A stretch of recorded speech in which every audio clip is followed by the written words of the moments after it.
دیگه هم ذخیره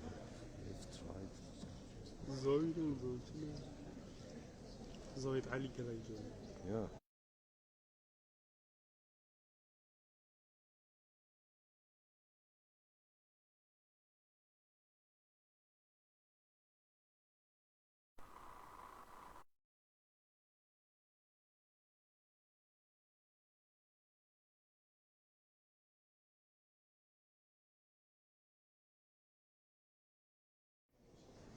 Ladies and gentlemen, distinguished guests and esteemed colleagues, welcome. First of all, I request all of you to stand for 1 minute of silence as respect for our martyrs' spirits.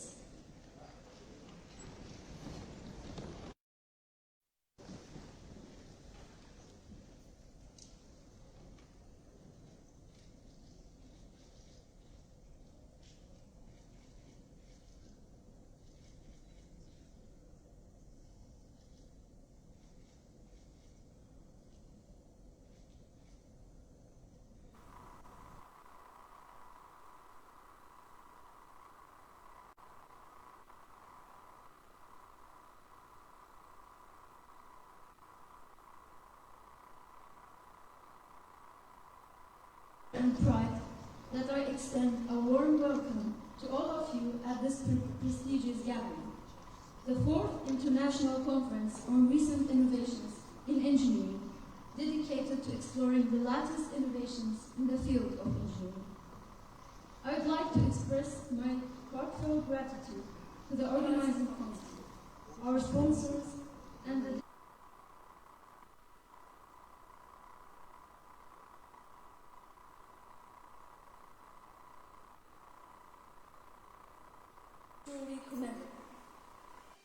Over these 2 days, we have a packed agenda filled with enlightening keynotes, thought-provoking panel discussions, and interactive work, all led by experts in their respective domains. Together, we will delve into groundbreaking research, innovative technologies, and transformative engineering practices that have the potential to revolutionize industries and improve lives. Once again, I extend a warm welcome to each of you. Thank you. Hereby, I would like to request the President of the Order, Professor Dr. Dawud Icrie, to present his speech.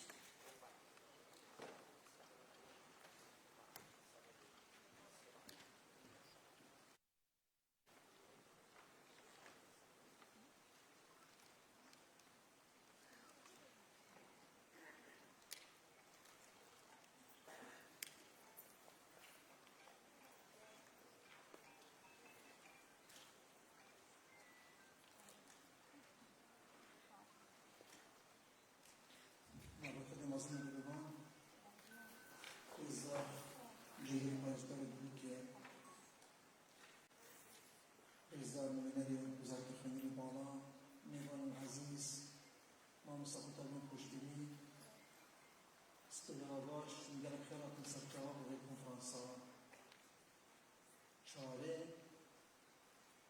بابەتی innovation engineering زانکۆیا دهۆک از بێژم زمانێ کۆنفرانس ئینگلیزیە من وتارەخۆ ئینگلیز ئامادە کردیم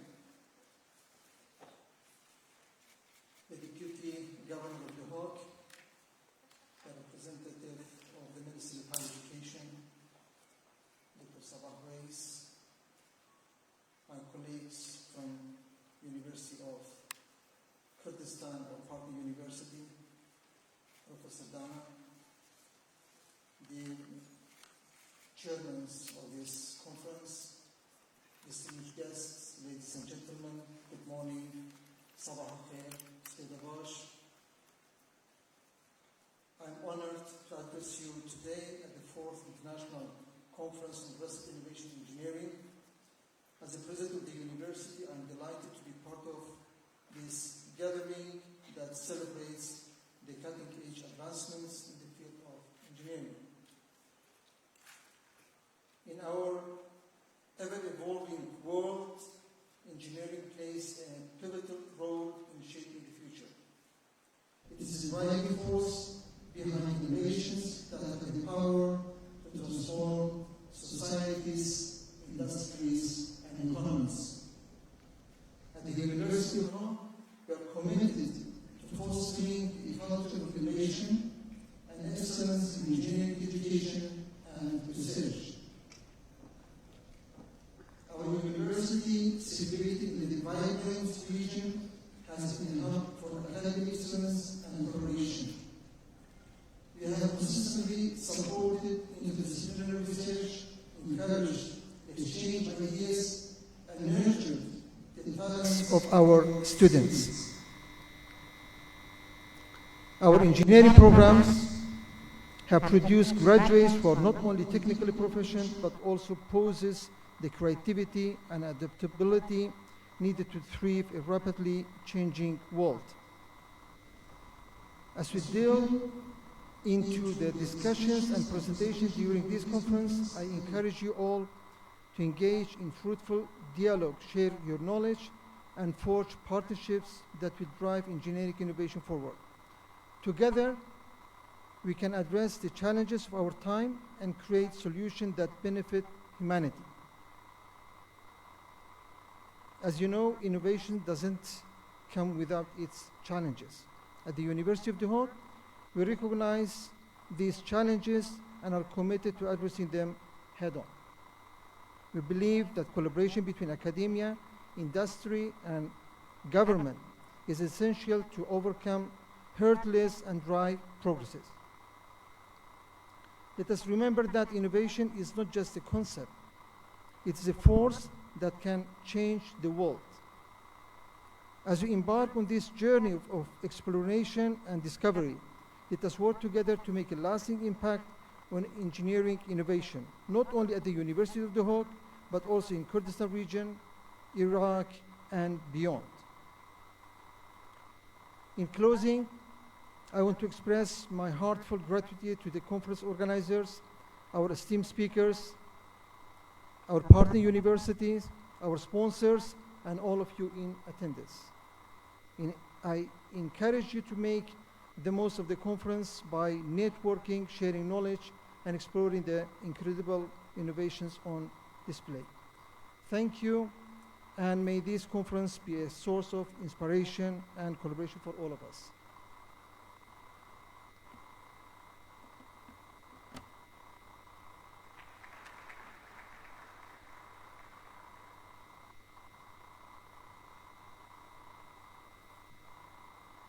Thank you, Professor Daoud Atrushi. Now, requesting the Vice President of University of Kurdistan, Hawler, Professor Dana Khadr Maulud, to present his speech.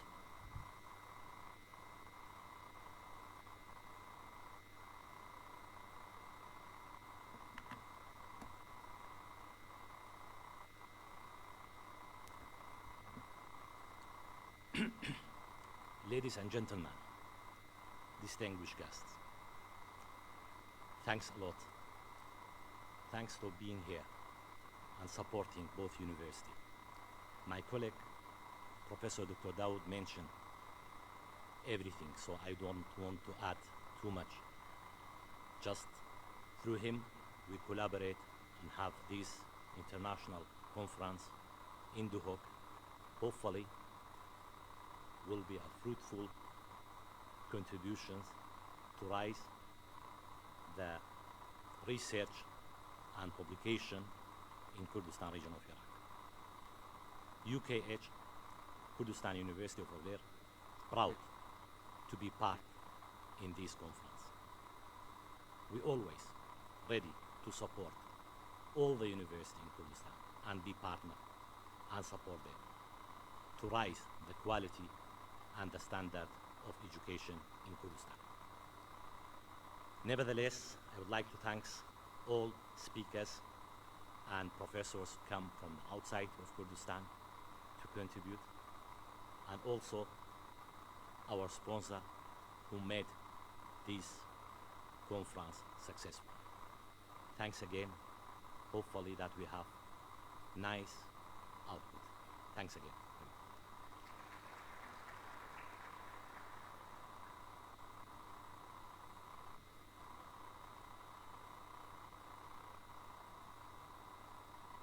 Thank you, Professor Dana Maulud. The last speech will be presented by the chairman of the conference, Professor James Haidu. Please take a step forward to the stage.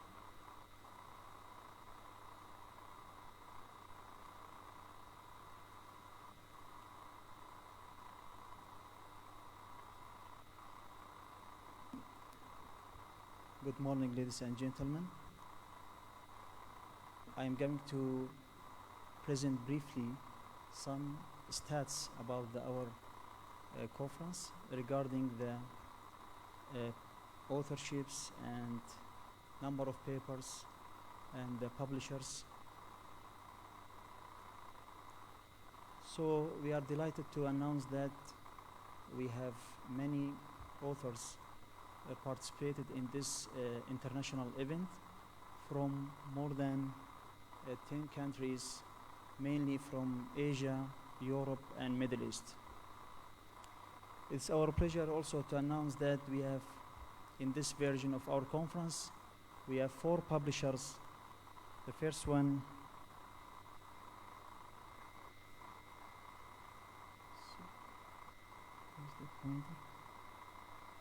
the first one is the International Journal of Masonry Research and Innovation, which is indexed in Clarivate with impact factor more than 1. And we have 2 journals indexed in Scopus, one of them published by Isra University in Gaza, and we have Passar Journal of Applied Science, in addition to our beloved journal, University of Duhok Journal.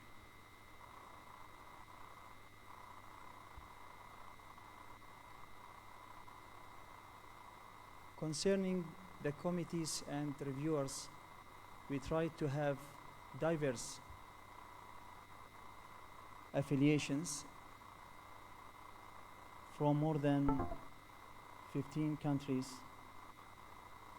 distributed in the world, in Europe, America, and Asia, Australia, Caribbean countries, and so forth.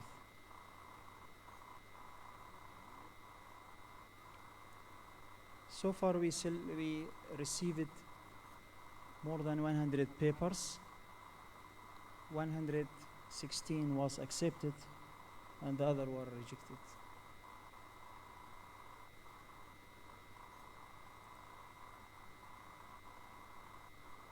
The interesting thing is that we received more than 3,700 emails regarding the submission and the other inquiries, and we have sent and replied to more than 9,000 emails. Actually, I intentionally mentioned this to thank my friend Dr. Yaman Al-Kamaki, who have a great role and spending more time in this process.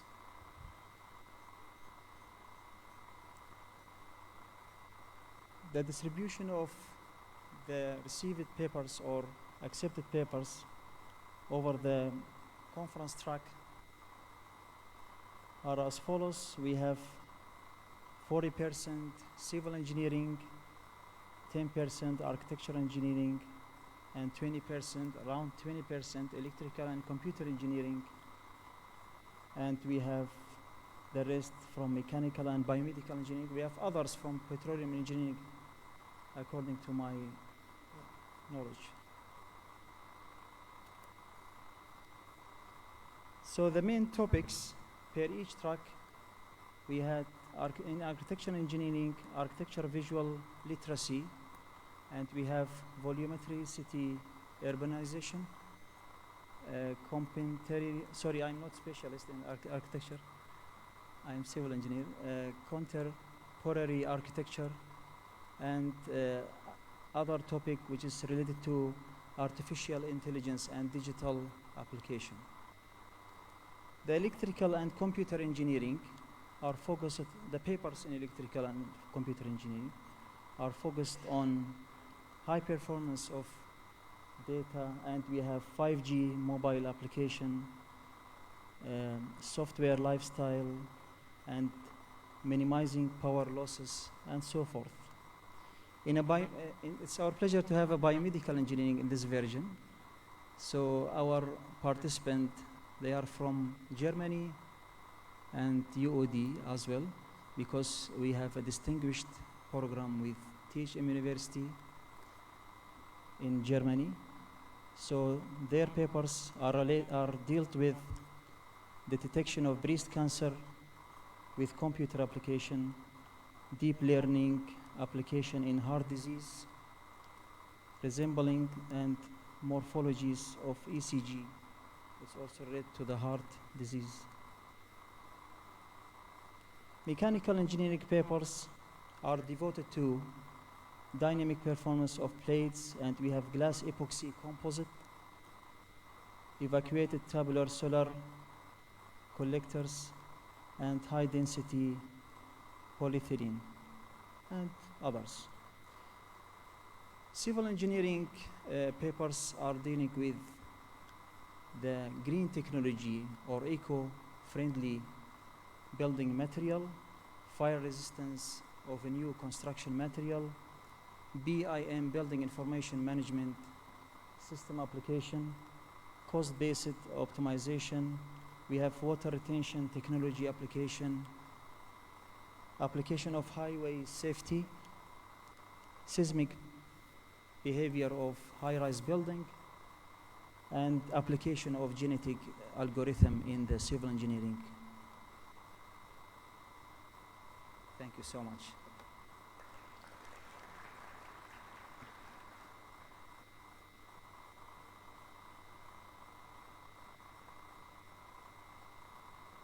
Thank you to Professor James Haido. Dear guests, we will now present some special videos about University of Duhok, UKH, College of Engineering in University of Duhok, and clips of our sponsors.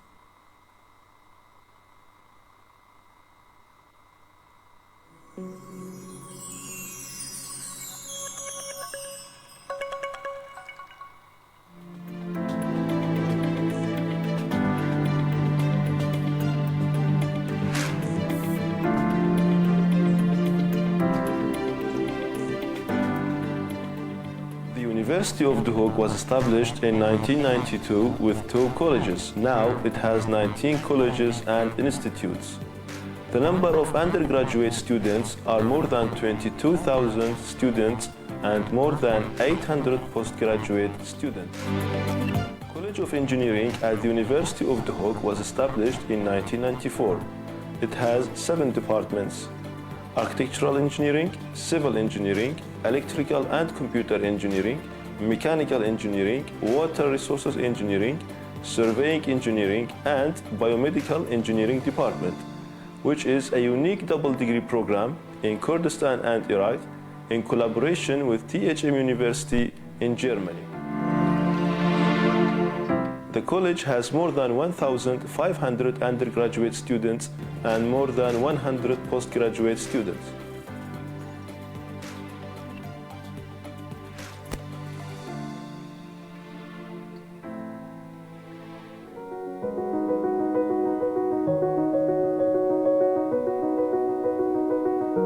I've always dreamt about coming to this place.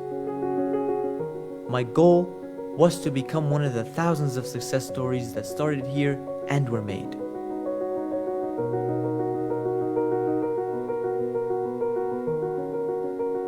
A place where your dreams can only get bigger and success comes within your reach. The vision behind this place is unique, and everything you learn and experience here is dedicated to excellence. UKH, a place where we work hard, find passions, gain new skills, and help develop the region.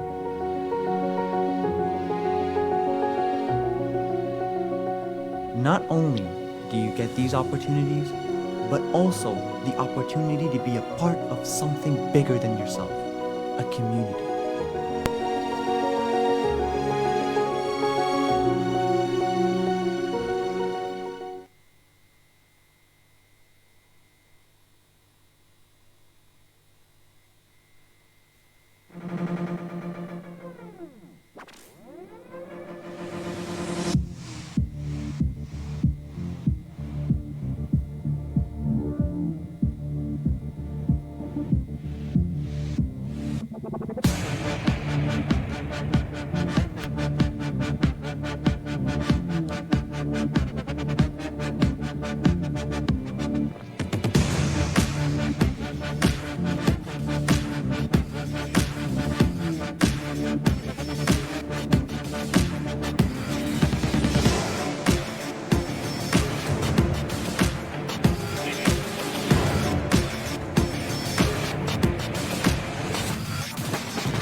Thanks for watching.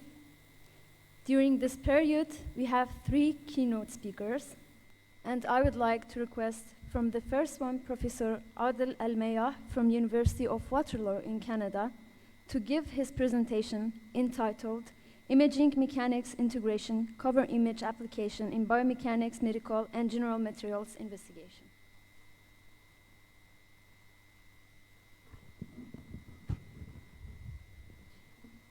Our friend, Dr. Pedro, mentioned that I have good advantages. You know Arabic, you know English, and I replied to him, I wish I know something else, which is the Kurdish language. Good morning, everyone. Delighted to be here. Thank you very much for the 2 universities supporting this program. Thank you very much for the organizers, Professor James and his team, for the efforts. Thank you very much for those who participated in the program. Thank you all for being here. Before I start, I'd like to mention things that started with the title of the conference, including innovations, as the President mentions. including innovations in this title of the conference. It means a lot and it's well needed. Second, gating the industry involvement is very important in such events. So thank you very much for those who organized such amazing conference. You may see this, I come from civil engineering, so why I need to do or speak about medical? Well, wait for it. My presentation is going, sorry, I think I have something here. Or maybe the other way around.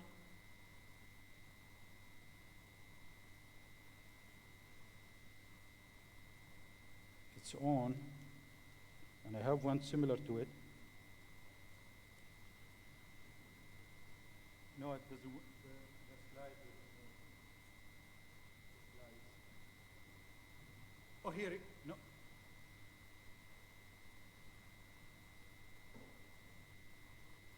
Oh, there we go. All right, now it's working. So, I'd like to acknowledge some people who participate in this presentation. Most of them are my students and my colleagues from different institutes, University of Duhok, and also from hospitals, including clinicians. So I'm going to explain to you or present to you a success story.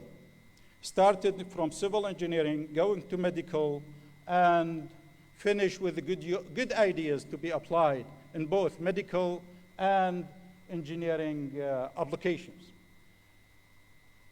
So I'll start with some aspect of my research on composite material application, and also I'll move to the medical application, and finally I'll combine the techniques of both engineering and medical in addressing both medical and engineering aspects. In engineering, we have problems, and one of the problems specifically for Canada, where we have a lot of ice or snow, and we need to melt this. In order to melt this, we use salt. And the salt is the last thing you want to put in the structure because of the corrosion problem. So people are asking what to do.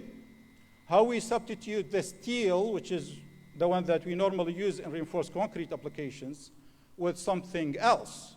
One of the things, the something else, is the composite material, and we call it carbon fiber or glass fiber and basalt fiber, and the list goes on. And the application of this is pre-stressing. So, why we need carbon fiber, reinforced polymer? It has an excellent resistance to corrosion, of course, no steel there.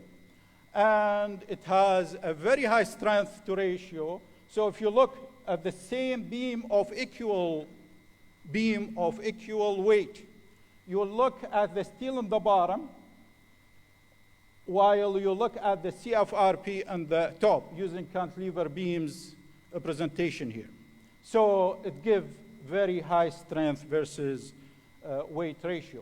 And also, it's well known when you consider the aerospace industry, which is, by the way, carbon fiber used a lot in aerospace industry. It's very good resistance when it comes to fatigue. One problem, though, when it comes to application of this material in civil engineering, in particular pre-stressing, because the high strength, it comes to be reaching sometimes 3 times, 4 times, 5 times the strength of a steel material. So in order to use an expensive material as well when you compare it to steel material. So when you put it as without pre-stressing, it means you are losing a lot of strength. You're putting very strong material to resist very tiny strain or stresses. So what we do, we use pre-stressing, which is what you use in the bridges, in garages, and many other applications.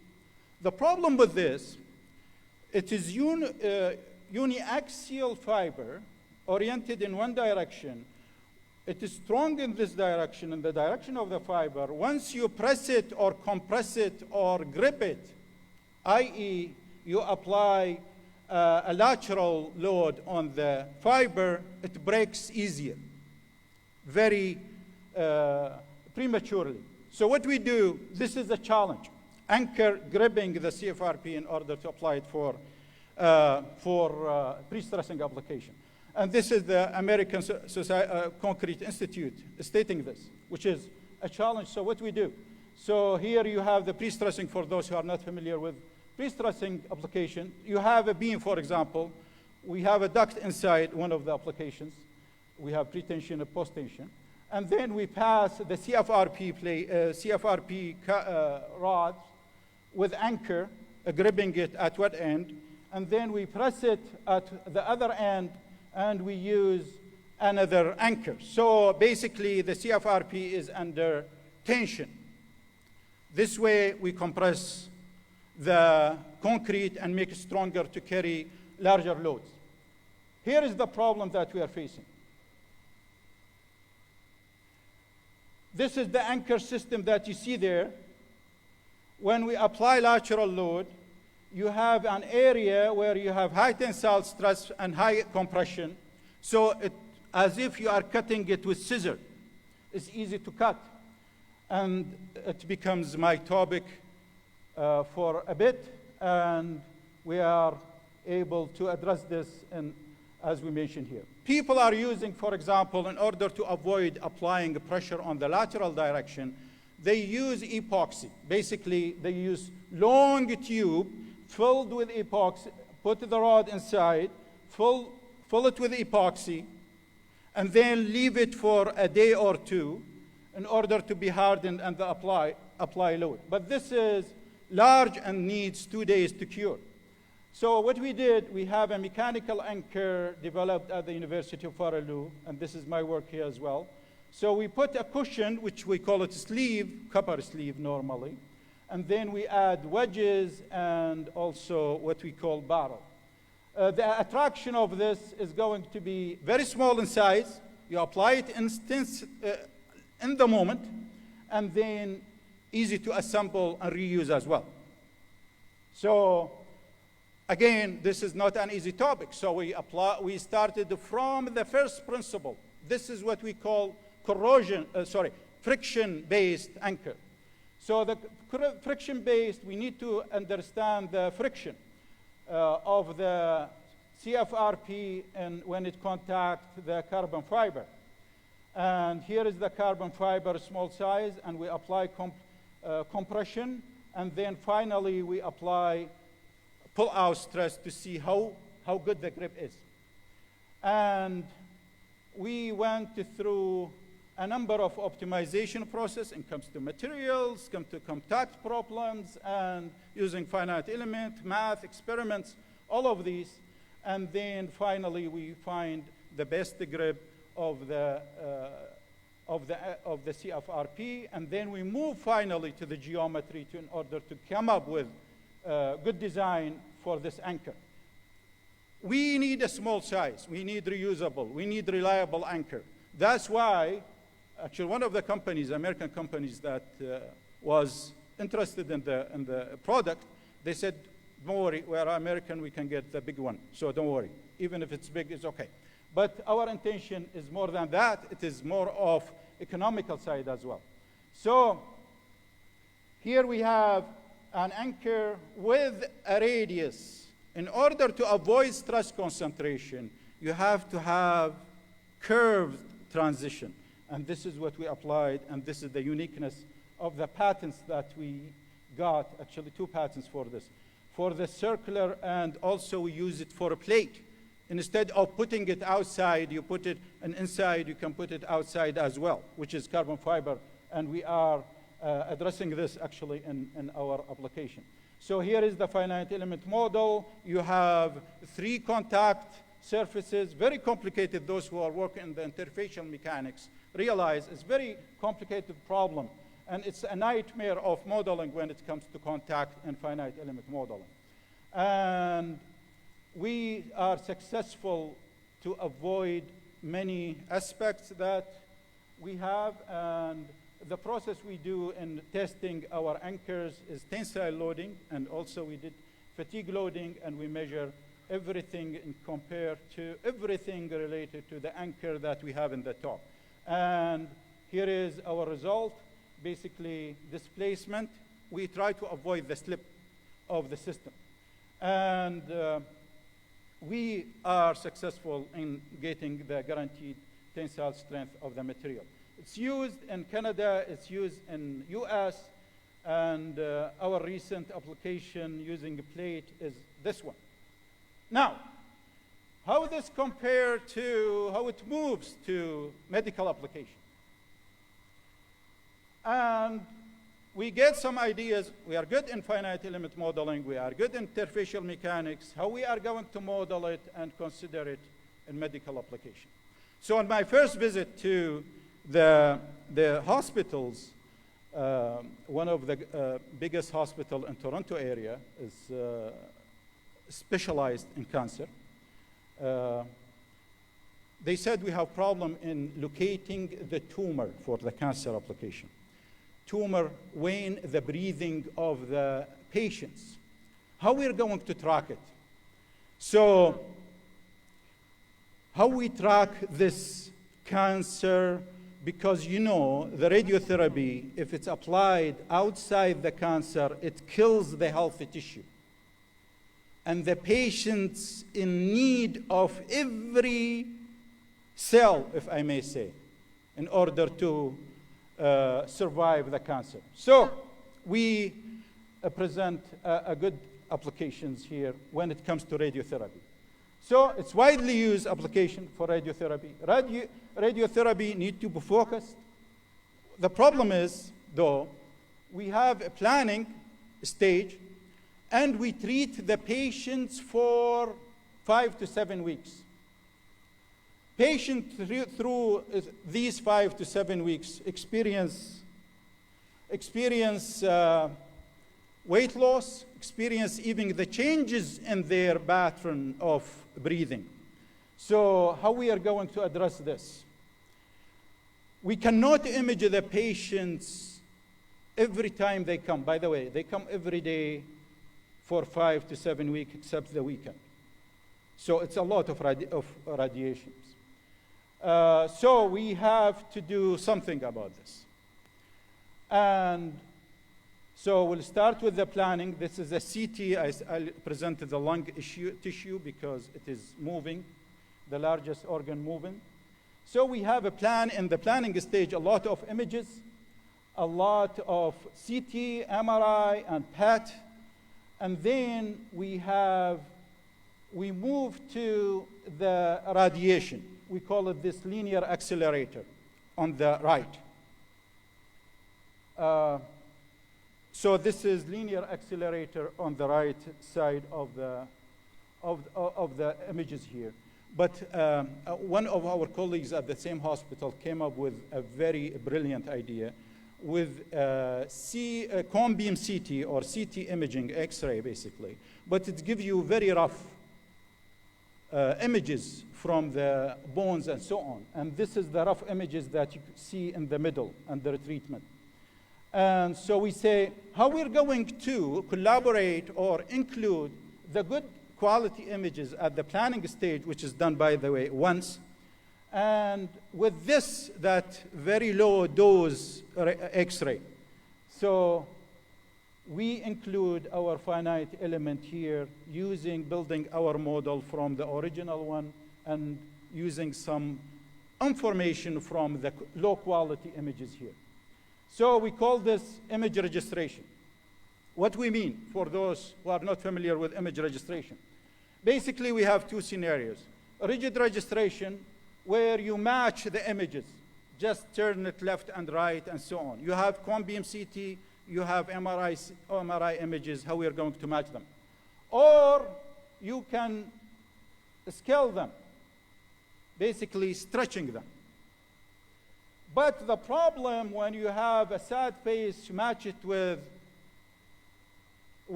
happy face, how we're going to put this together. So it becomes what we call a deformable registration.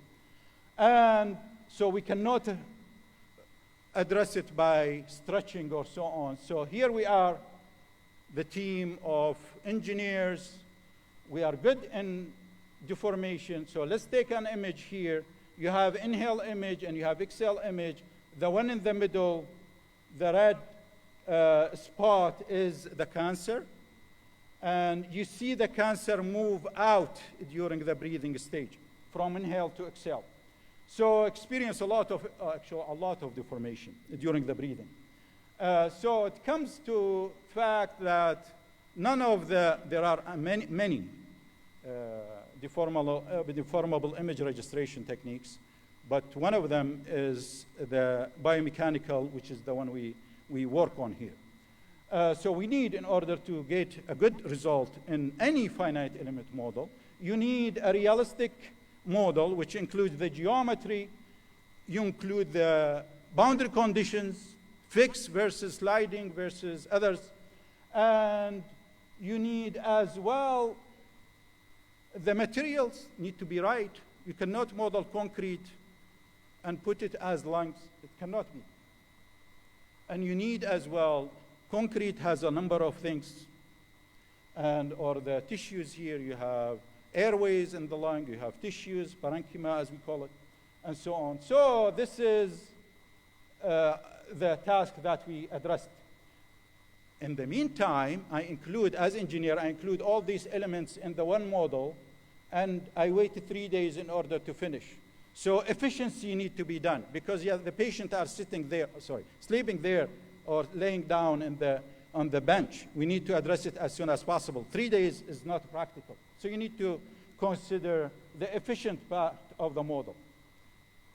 Here we have the CT MRI. We stack a number of images. As you know, CT is having 2D images stick together, stitch, if I may say, and we create the geometry. Sliding of the lung. The lung is very important aspect, or the sliding of the lung relative to the chest cavity.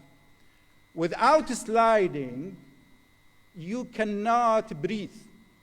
And we see patients who are subjected to radiotherapy, due to the high viscosity of the pleural liquid, they cannot breathe easily. So you have to be considering this. So there is a sliding between the lung and chest cavity, and also due to the pleural liquid, less than millimeter liquid, by the way, between the lung and chest cavity. And it acts as if it is oil to make the sliding very easy. And so this is what we call a pleural liquid. And finally, the coefficient of friction done at Harvard University, it's around 0.02, so it's minimal, very minimal. Coefficient of friction. Material cannot be linear, and sometimes can be linear. But here you have, it's rubber-like material, we call it. It's not linear, hyperelastic. So here is a very simple equation.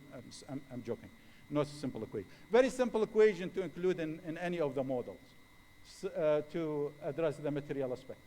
So you have material, we work in the stress-strain relationship, whether elastic, and we also Poisson's ratio in addition to the modulus of elasticity, and then you come to interaction, whether you're sliding or not with the sliding, and all of these, we need the optimum model with verification.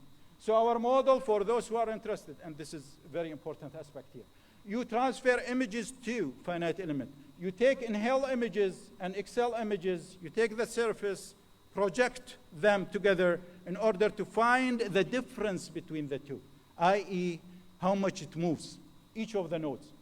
And we need as well, in addition to boundary condition, we include the parenchyma, we include the airways, we include the contact surfaces, and finally we end up with the result, or the finite element result. Here is, we address this so the one thing in the middle is the tumor moving during breathing. And the red ones are the tumor in different locations, different patients. So you may ask, how do you know it is accurate? All right, so I'll come to this. We have in the airway, we can see the branching, or we call it bifurcation points in the airway and the lung. You see the image there with the red dot? This is an inhale. We track the same image in the exhale, and we get a result of this point, the same point. And we see the same location in the finite element. So how big the error is, this is actual or image-based versus finite element one. We see the branches. We see where it is going to be. So on average, we have around 45, and sometimes we reach more than 200. And the dots tell us whether it's a comparison point. So we say, okay, it's accurate or not. Almost there. So we have different Poisson's ratio, different applications, and we reach hyperelastic, friction or without friction. And the accurate one, actually we consider, because there is a three-dimensional in any movement of the lung, so we consider the most critical one. Most of the breathing occurred in what we call a superior inferior, SI. So this is the direction we consider. If we get this accurate, we are good. And so we are able to cut the error by more than a half, which is amazing result when it comes to the image registration. And we get excited. We consider it for liver, we consider it for breast cancer, mammogram, and also consider it for the head and neck. And the whole is being used in more than 2,600 clinics around the world. So this is image registration, biomechanical image registration. Finally, the material characteristic. Now, how we are going to compact this. So I will sum up with this. One of the challenges we have, you rarely find mechanical properties for human tissues. Mainly, we rely on animal tissues. And I'm glad our university here and other university considering the biomedical application. You will not find it available. So in my lab with my team, I come up with some ideas to do this things here. Normally, we cut the tissue, so it becomes dead tissue, not living tissue. We put it in the machine, we store it, we love it, put it in the machine, and testing it. Those who are dealing with this material realize how hard it is to grip it. If you apply pressure to grip it, it will break, it will cut, it will give you wrong mechanical properties. So what we did, and this is one of the innovation in our lab, we have what we call a needle. At the needle at the end here. There is a small balloon we put. If we press it, it will expand. If you expand it, if it is soft tissue, it needs more resistance to expand. If it is very hard tissue, it will need more resistance to expand. If it is very soft in water or air, it's easily expand. So we did this. We measure the pressure. So we insert the needle first in the tissue, and then we press to a liquid needle, syringe. So we measure the pressure and the volume, and you will be surprised. We are able to detect the difference between a cow liver fed with regular food and one with the processed food, and we are able to detect the difference. So we have volume versus pressure. You don't need cut. You don't need anything. It's all handheld technology. Finally, we have the image mechanic integration, and where we include the imaging and we say, since we have imaging, can we model it? Yes, we can model the finite element model, create the model, finite element model, and we go through the process, and we see the image, the result of the image and the finite element one. I'll give you an example. If you have a concrete, you apply 10, 20 kilonewton, you will see crack, or sometimes you don't see the crack, but it will crack occurs there.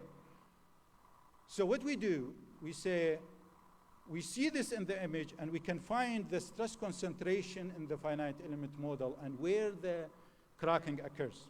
So this is very expensive equipment that we have in my lab, a unique equipment, CT basically, but with the 20 micron resolution, very high, and able to image concrete. So it is able to penetrate concrete and steel. And for example, you have a bar with corrosion within the concrete. We can see this, the corrosion distribution inside the bar, inside the cylinder. You see here the corrosion process. We track it inside the concrete. You see the crack? It will start soon. So here you have the initiation of during the process, because corrosion expands, so it will break the concrete. And by the way, we create finite element model, not specifically this cylinder, but other, where we include the aggregates. We have the images of it. We have the aggregates, we have the voids, we have everything. And here you have concrete piece with a lot of voids. Here you have wood, plywood. We use it in building in Canada. We see the voids, basically, how it's being distributed. And apply it in asphalt material. So this is the images, this is the finite element ones. In conclusion, if there is anything that I want to deliver in this conference, is that you engineering student and you are engineering colleagues as well, you have a very good tools, analytical way of thinking. You need to apply it. Do not limit yourself to a specific area, please. Those who are younger than me, please expand, and you will see amazing result as well. Yes, there is a huge difficulty in the way, but don't stop. Our student, please, and I always do that in my fourth year class. We can address our problems as engineers. We can as well contribute to very challenging problems, such as the medical. I'm giving the medical ones here. We can do it as well. So with all this, thank you very much and appreciate your attendance. Thank you. Do we have time for questions? Or I use it all? Okay. Thank you so much, Professor Adel. Actually, we have plenty of time. I would like to request from you to stage with me on the stage. Yeah. We have plenty of time to take some questions if our audience is interested to ask any, maybe.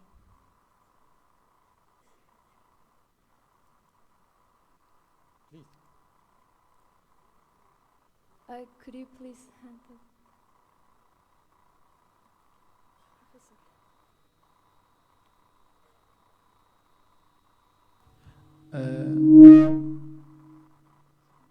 I want to ask about the software you are using. Are you programming with certain program? You know, finite element is something common in engineering, even for mechanical, for electrical. For me, I'm a specialist in electromagnetic fields. Yeah, so we have some like CST, computer simulation technology. I wonder about the software you are using. Yeah, thank you so much. Excellent point. So I think the professor asking a very vital, very important question. And I think he's addressing the finite element one. In the finite element, we try to use hypermesh. We try to use Abacus. Abacus is the one that we are successful with. In image processing, we have a number of softwares. We are civil engineers, so we need to have a very easy way for my student to do some work. So I bought a very expensive one. We call it volumegraphic model system to give us the void analysis and so on. This is for the imaging. But for the finite element one, we use Abacus mostly. Thank you. Thank you so much. Pleasure.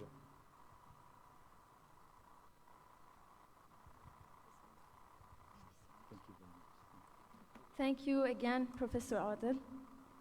So now I would like to ask from Professor Pedro Azara Nicolas from UPC in Spain and kindly give the presentation entitled, Why Do We Preserve Runes? The Poetics of Runes. Please.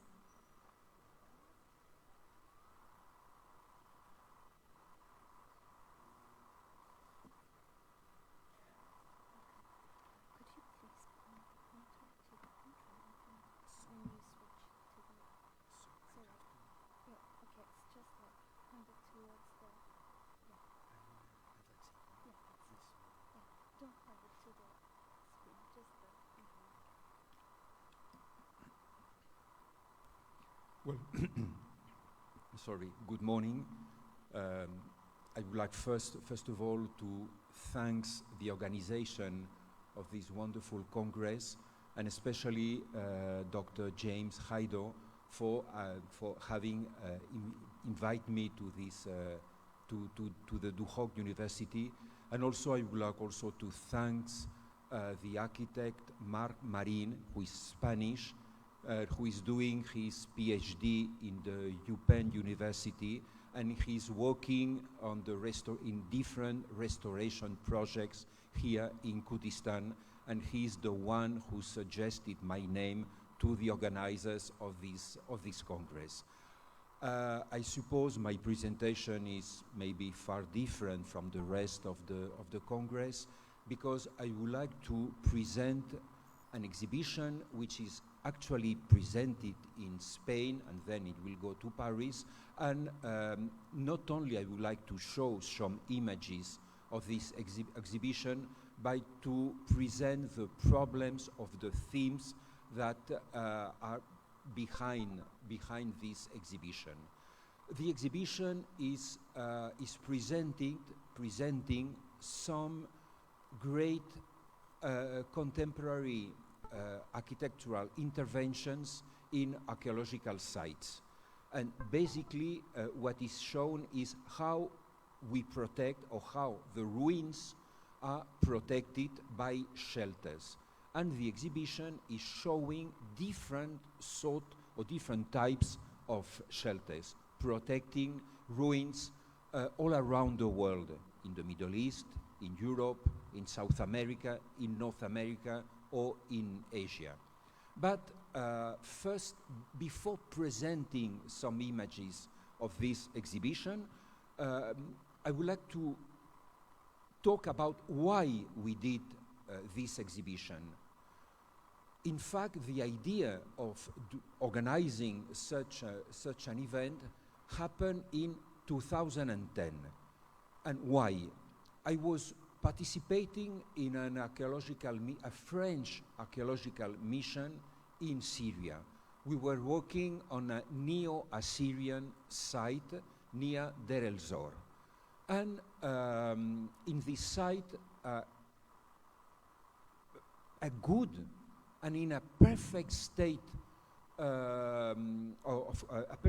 state of conservation was found. It was a Neo-Assyrian palace, and especially the throne room was in excellent condition. I participated since 2007, but the mission was working since the end of the 90s. So they worked really for about more than 20 years on this site. And in 2010, which was the last year of the mission, the Syrian government wanted us to protect the site, to cover it, in order to transform it in a touristic attraction. And we were dealing, we had conversations in the mission of what to do. Because on one side we were thinking if we were covering the site like the site of Mari, which was nearby, obviously all the structure would be protected, because obviously Neo-Assyrian structures, walls, were made of earth, and they were decaying just thanks to the rain. So in fact the site was decaying every year. Covering it will help to protect it forever. But at the same time, when we excavate, we go down on the earth until finding what we would like to study, to find and to study. Well, so in fact, an archaeological mission is an act of protection and destruction, because we destroy all the levels which are above what we would like to study. So if we were covering the site, the mission will be stopped. If it will be stopped, it would preserve the site, but at the same time we would not be able to study and to study it and to see what the tell had. At the end, we decided to forget about sheltering the site, which was not an easy decision, and I'm not sure it was the right decision, but it was just a decision. This problem, since our intervention in the site of Tel Masaik, this is the name of the Neo-Assyrian site in Syria, in 2012, the mission went from Syria, for obvious reasons, to the Kurdistan in Iraq, and we began to excavate in a site between Erbil and Mosul. It is called Kwash Shemamok. It's a huge and large tell with also Neo-Assyrian remains. And we have discovered that in fact in this tell there was a main Neo-Assyrian capital. And what we found was, especially, we haven't found great palace structures, but we have found terraces and ramps with foundation bricks, explaining that the site, the capital, Kilizu was the name, was founded by the known Neo-Assyrian king Sennacherib. So it is a most important site. Again, what to do? The general direction of Kurdistan wanted, on one side, that the excavation will go on, and it should go on until now, but at the same time a certain protection has to be established. How to combine both decision, the study, the excavation, and the protection? And in fact, why to protect? If we want to protect a ruin or an archaeological site, it's because we give importance to a ruin. And so, what is a ruin? It is surprising to discover that Western and Near Eastern cultures have a totally different approach to what is a ruin from an approach in the Far East. In fact, ruins do not exist in the Far East. I mean, the notion of ruin has no meaning, for instance, in Japan or in China. Why? And why, on the contrary, it has such an importance for us? I am going to look at my watch, and I think I have been talking now for 5 minutes. Yeah, so what is a ruin? In fact, there is a main difference between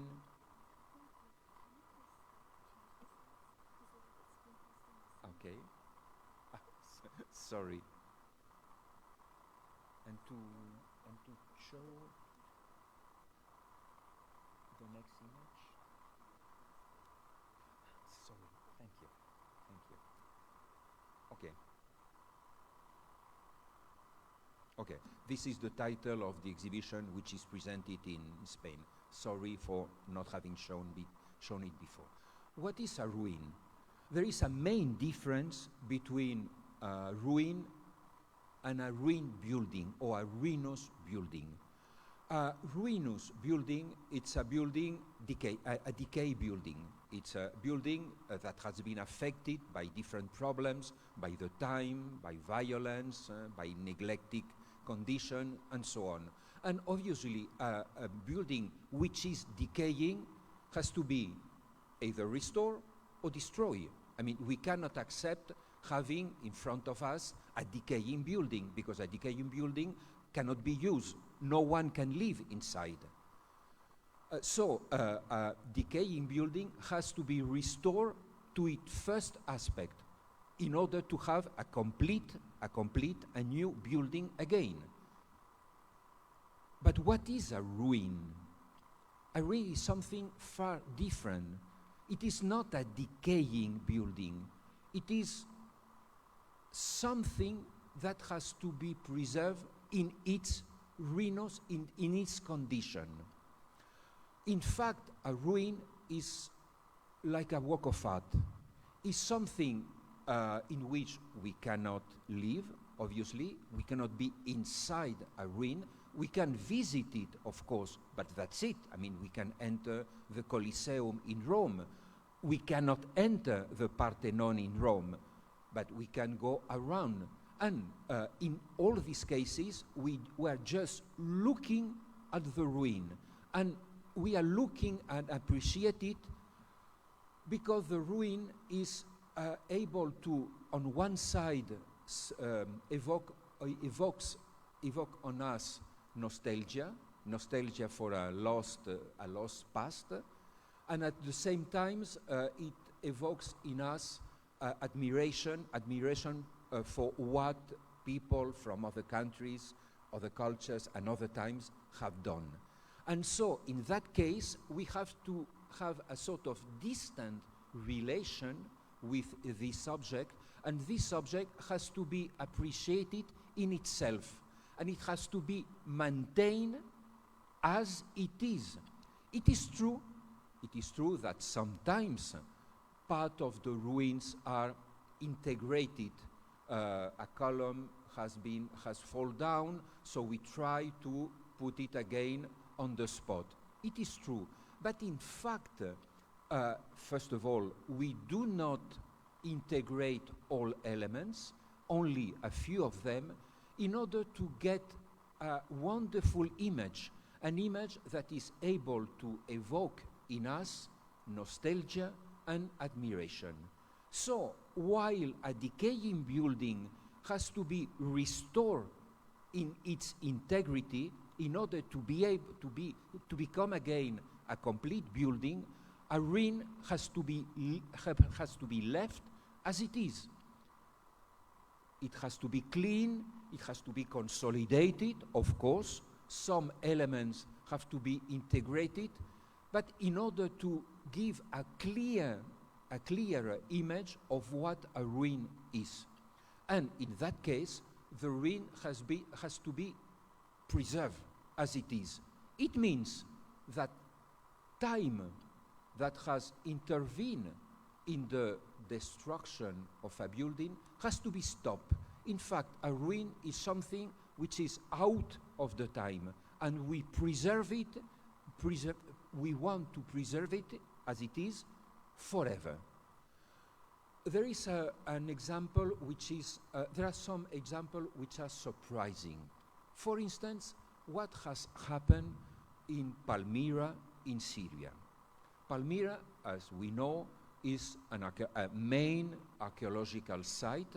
It's a late Roman and Parthian site. It is certainly one of the main, or was one of the main archaeological sites in Syria. But in fact, this site, surprisingly, is a construction. How is it possible? Is it possible because, in fact, until 1960, people were living among the ruins.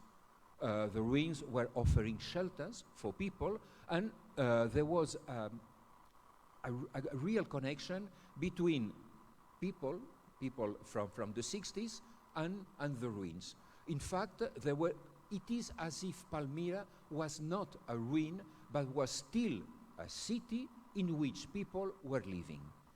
In 1960, or in the 60s, the Syrian government decided to transform Palmyra in an archaeological attraction, let's say a touristic attraction.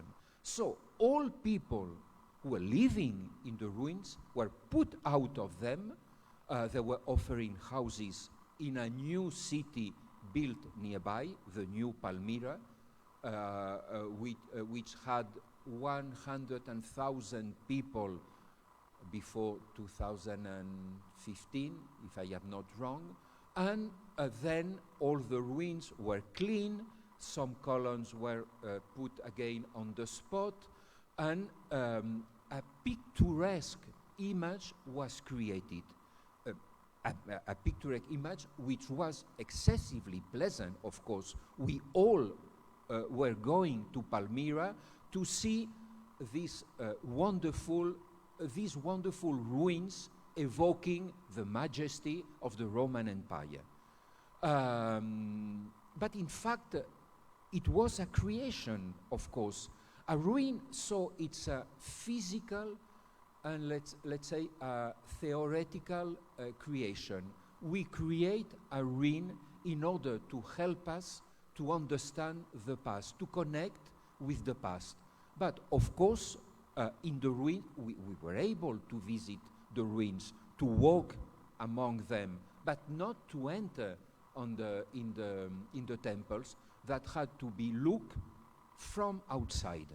So, in fact, a ruin is really a work of art, and a work of art is not something natural. Human beings, we do creation, we do works of art, and a ruin, it's a human creation. There are something that has been found on the ground, that has been excavated, has been judged, appreciated, evaluated as something that has to be preserved forever for future generations, and then it has to be preserved, for instance, by covering it. So creating a sort of box as a showcase in an exhibition. And what is inside, it is totally out of the surroundings. It is an isolated, a wonderful isolated objects to be observed, to be appreciated and contemplated, and able to evoke, as a work of art, certain sensation or emotions. In that case, the emotion of being able to look at something belonging to the past and evoking what we consider the majesty of the Roman Empire, of the Neo-Assyrian Empire. And that's it. And we cannot touch it. We can only look at it. So a ruin and the preservation of an archaeological site, it's a very complex reality because it transforms what was the remains of all construction. It transforms them in something that has to be just look. It transforms them in a work of art. So these were the questions we were dealing. Obviously, we cannot reconstruct or restore a ruin.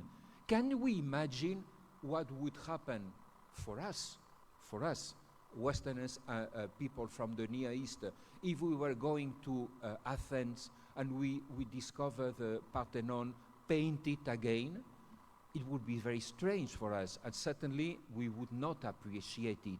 We appreciate the Parthenon as a ruin, as a wonderful ruin, but we wouldn't appreciate it if this ruin would have been restored as it was when the Parthenon was built.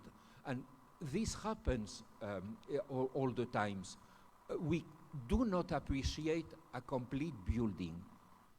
I have told that this way of approaching a ruin is far different in Western and Near Eastern cultures than it is in the Far Eastern cultures. Why? Because a ruin has no sense in Japan. I mean, a building which some parts are missing, a building where you cannot use it, you cannot enter to pray it, for instance, if we are talking about temples, has no sense. Either we restore it as it was, and we have to think that as most of the Japanese temples are made of wood, the wood has to be changed, the temple has to be painted every year in order to have always the same pristine image, even if the temple belongs to the 12th century. It doesn't matter. It has to look new, because if not, this temple has no sense. If we cannot restore it every year, the temple has to be abandoned and then destroyed. A ruin is not conceivable in a Far Eastern imaginary. It means that, in fact, when we are appreciating ruin, we are appreciating a human creation made through the eyes of a Near Eastern or Western cultures. In other cultures, this has no sense. A temple in Indonesia or in Malaysia, even a very old temple, even a temple belonging to millennia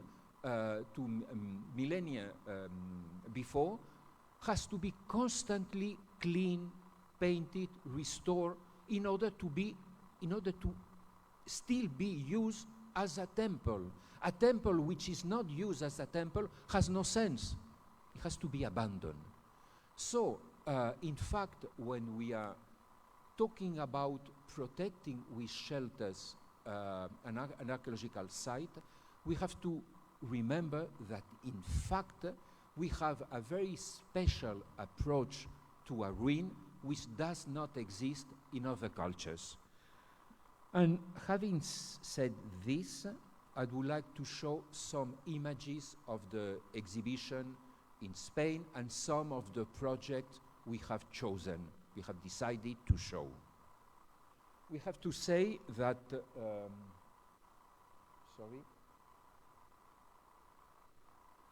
the exhibition is being presented by chance in this building, which is an old market from the 19th century, a market made of an iron structure, similar to central markets in Paris or in London. This central market, was used as a market until 1970. Then it was abandoned. The market was displaced to the surroundings of Barcelona, in Spain, and it was restored as a cultural center. Some years ago, it was decided to establish a library inside, and when the first work of construction began, they discovered that, in fact, below this 19th century market, there were the remains of part of the city, of the old Barcelona city, remains belonging to the 17th and 18th century, and there was a decision to preserve them as ruin. No one decided to rebuild again the building that were destroyed during a war in Barcelona, by to preserve them as ruin in order to let the visitors to remember the war that happens 300 years ago. So this is the image of this structure. It's a wonderful building. These are the remains that were found some 5 or 6 years ago, and there is a corridor all around them from which the visitors can look at the ruins, and it is in this place that a very, very small exhibition showing pictures of different projects of shelters have been installed, presented. I will go. This is so the image of this exhibition, made with almost no money, I have to say, with very simple material, used in the first protection of ruins of archaeological sites.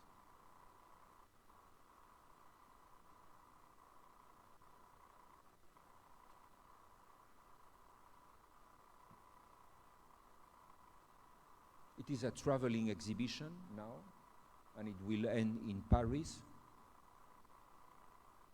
And one of the main projects we decided to show, and in fact it was one of the projects that gave us the idea of organizing the exhibition, is the protection of some Roman ruins in Switzerland. To me, it was surprising. I didn't know that Switzerland had Roman ruins. But in fact, there are modest ruins of some Roman baths. And in 1985, if I am not wrong, the known Swiss architect, Peter Zumthor, was asked to protect these very simple ruins. And he decided to create a box on the ruins. We have to say that all these ruins are in a very industrial surrounding, so not visually pleasant at all. And so the protection on one side helps the visitor of forgetting about the surroundings in order to concentrate the vision on the ruins on one side, and on the other side, the shelter, the shape of this box evokes, in a non-mimetic way, evokes the shape of a Roman bath. The construction was made of very light material. It's made of wood. There is almost, and at the same time, at night you can see the light. The ruins are illuminated, and you can see the light going through the woods. So from outside, this shelter looks like a sort of lamp.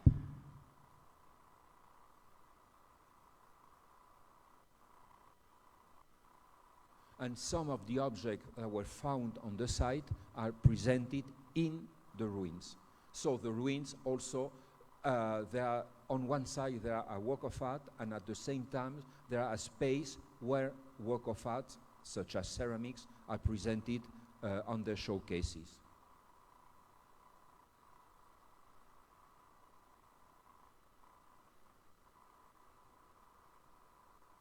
And I would like to present, and I will end my presentation with this, a rather different project.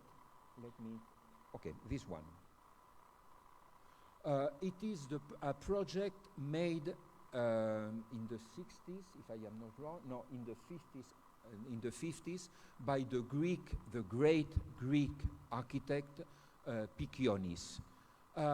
He was asked to protect the Acropolis. The Acropolis, until the 50s, was surrounded by neighborhoods, and the houses, the old houses, were really very near the mountain where the Parthenon is located. All these neighborhoods were erased, but it was discovered that, in fact, most of these houses, that were very simple houses, had been built with stones belonging to the Greek, Hellenistic, and Roman period. There was a reuse of the stones to build all these houses. What the architect decided, in order to to protect the Acropolis, but at the same time to invite the visitors to walk easily, was to create paths all around the Acropolis, and the paths were covered with stones coming from the destruction of the neighborhood. So all these Roman, Hellenistic and Greek stones had a meaning again. They were used to create the paths. And so now when you are walking in Athens all around the Acropolis, you are in fact walking on testimonies from the old time.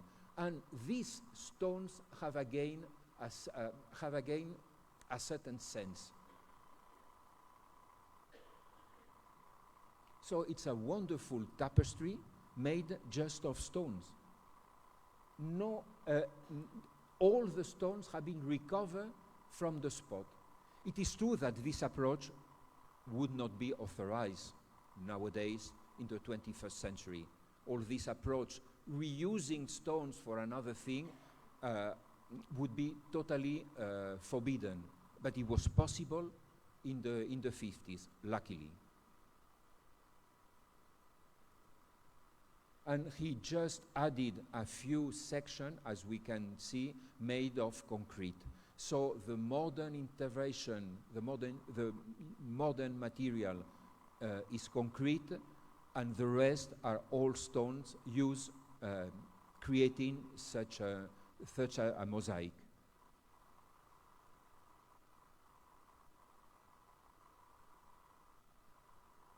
Well, unfortunately, I made such a long PowerPoint that I think I have talked now for half an hour. So I will leave this. We have seen two very different approaches. The one by Peter Sumter, building a box, protecting and preserving the ruins, and a very far different approach from Piccionis. The selection of projects, in fact, is working with these two different approaches, and most of the contemporary approaches obviously are very similar to Peter Sumter's approach. It's a shelter, a box built on the ruins in order to, in fact, take out the ruins outside the present, our present time, in order to appreciate it as something that has escaped the destruction of time. So again, a ruin, surprisingly, is a creation, not a creation of the people who have ruined the building, but a modern creation, because it is us who give meaning to the remains and who go to the sites in order to appreciate it as testimonies of an old and forgotten past. Thank you so much.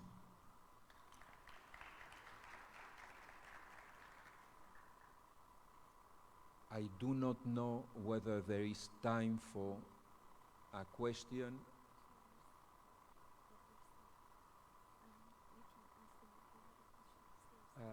Do you have a question? Sorry, do you have a question? I understand that obviously talking about ruins is far different from other topics. Yes?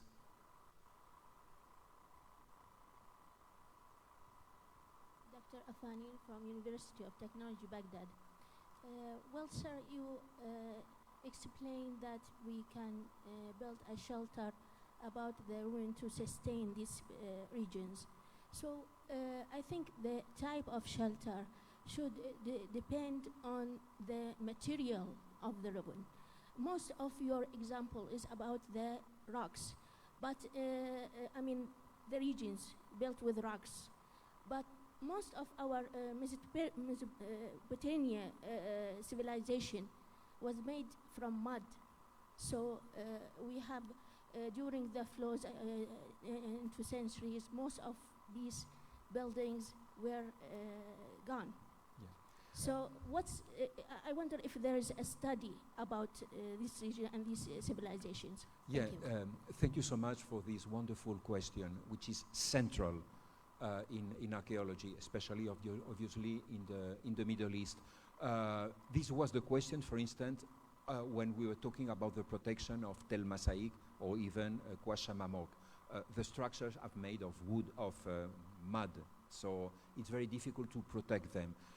It is true that when this question arose when dealing with the protection of the site Mari in Syria, it's a huge palace, unfortunately devastated by the ISIS, a huge palace made of mud. And when a decision was taken to build a protection on the mud, nevertheless the humidity was still coming from the ground, so even protected, all the walls would have fallen down after some years. And there were studies made by the university, the French university in Grenoble, of how to protect a mud structure. And at the end, they found a certain solution, injecting some products at the base of the wall. The problem, this was first of all, they made essays in laboratories. They saw it was possible to protect a wall from the humidity coming from the ground. It was applied in the ruins. The problem is no one knows if this solution is forever or not. And unfortunately, this question still remains, because the palace was heavily destroyed, I think in 2016 by the ISIS. But the question remains, is it possible to protect with new media, new material and new techniques mud structure? Apparently it is possible, but no one else knows if forever.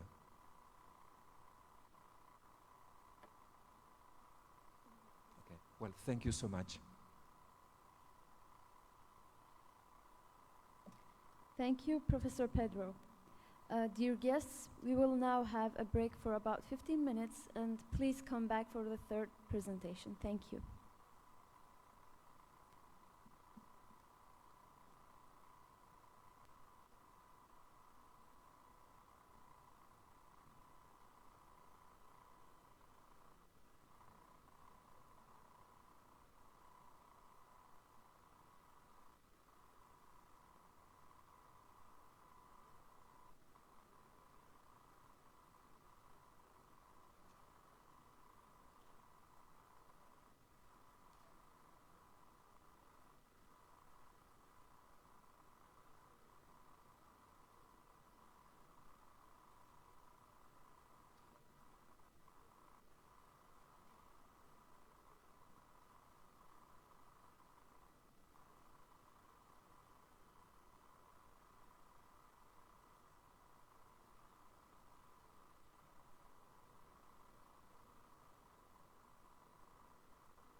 bases as the President mentioned.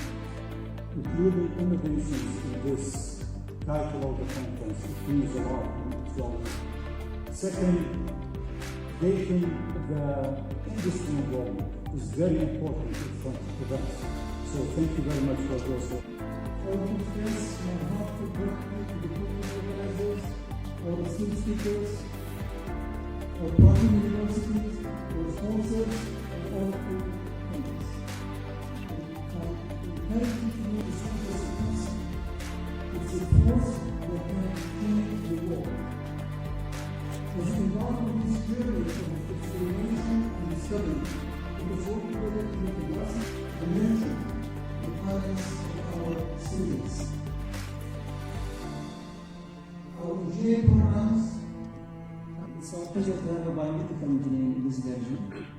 So our participants, they are from Germany and UOD as well.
Innovations as the President mentioned.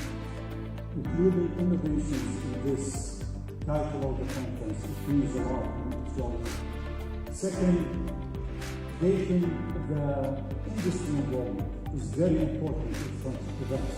So thank you very much for those. I want to express my heartfelt gratitude to the program organizers, our esteemed speakers, our partner universities, our sponsors, and all the members. I encourage you to know the speakers of peace. It's a force that can change the world.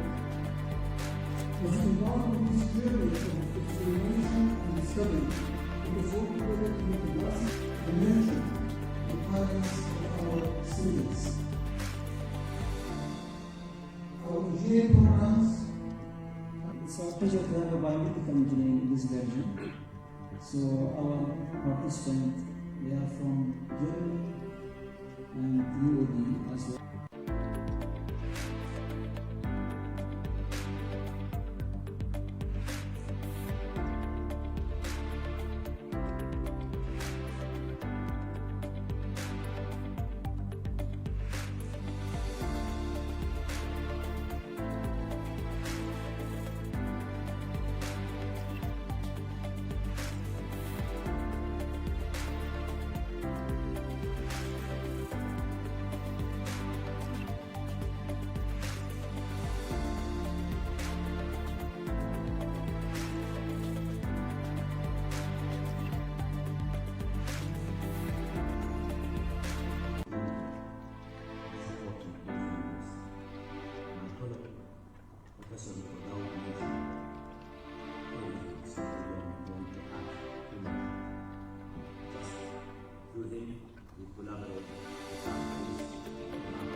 bases as the President mentioned, including innovations in this title of the conference. It means a lot and it's valuable.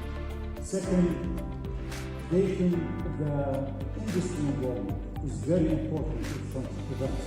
So thank you very much for those.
Bases as the President mentioned, including innovations in this title of the conference. It means a lot and it's valuable.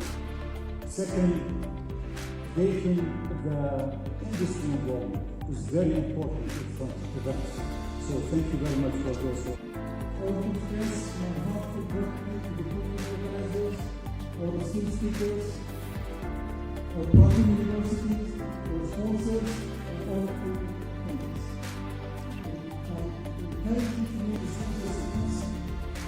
it's a force that can change the world.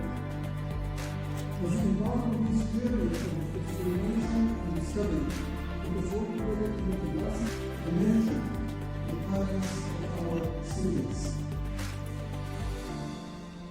Our engineering programs. It's our pleasure to have a biomedical engineering in this version. So our participants, they are from Germany and UOD as well.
Bases as the President mentioned, including innovations in this title of the conference. It means a lot and it's valuable.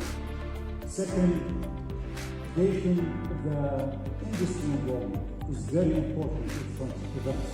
So thank you very much for those. I want to express my heartfelt gratitude to the program organizers, our esteemed speakers, our partner universities, our sponsors, and all the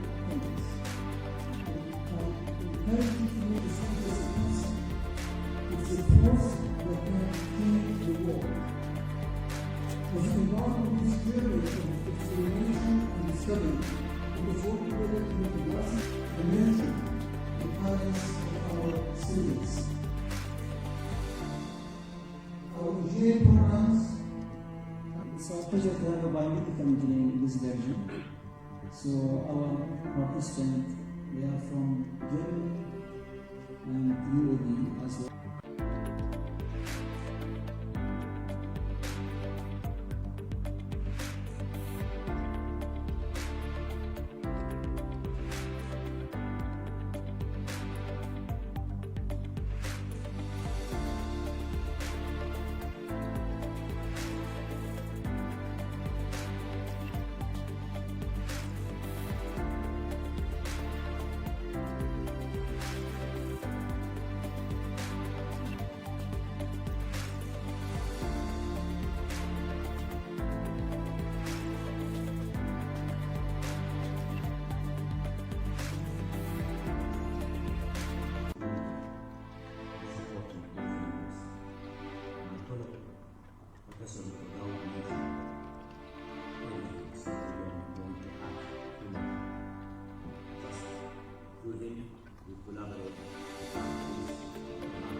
Including innovations in this title of the conference, it means a lot and it's job.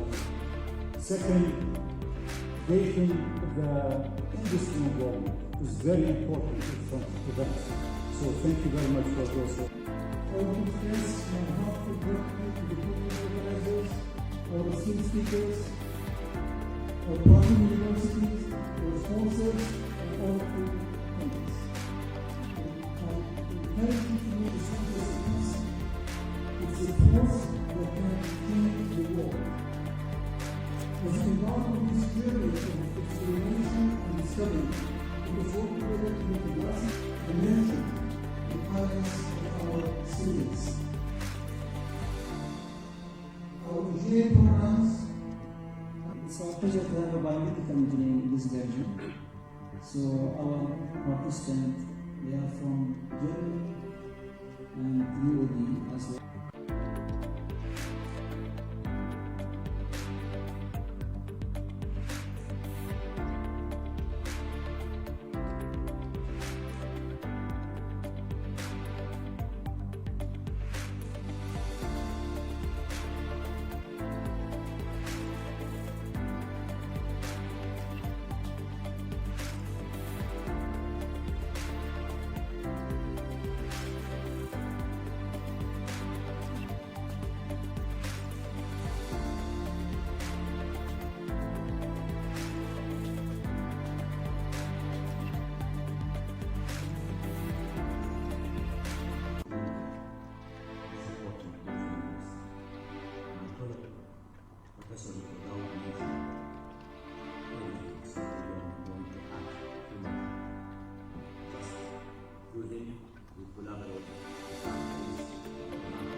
Including innovations in this title of the conference, it means a lot and it's job. Second, getting the industry involved is very important in front of events. So thank you very much for those. I want to express my heartfelt gratitude to the program organizers, our esteemed speakers, our partner universities, our sponsors, and all the members. I encourage you to make this conference a peace. It's a force that can change the world. As we embark on this journey of exploration and discovery, we must work together to make a lasting dimension the palace of our students. Our engineering programs. It's our pleasure to have a biomedical engineering in this version. So our participants, they are from Germany and UOD as well.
basis as the President mentioned, including innovations in this title of the conference. It means a lot and it's relevant.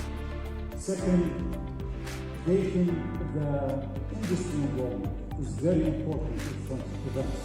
So thank you very much for those. I want to express my heartfelt gratitude to the program organizers, our esteemed speakers, our partner universities, our sponsors, and all who attended.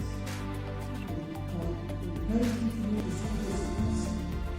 It's a force that can change the world. As we embark on this journey of exploration and discovery, it is all together to make a lasting and nurture the parents of our students. Our engineering programs. It's our pleasure to have a biomedical engineer in this version. So our participants, they are from Germany and UOD as well.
Basis as the President mentioned, including innovations in this title of the conference. It means a lot and it's relevant.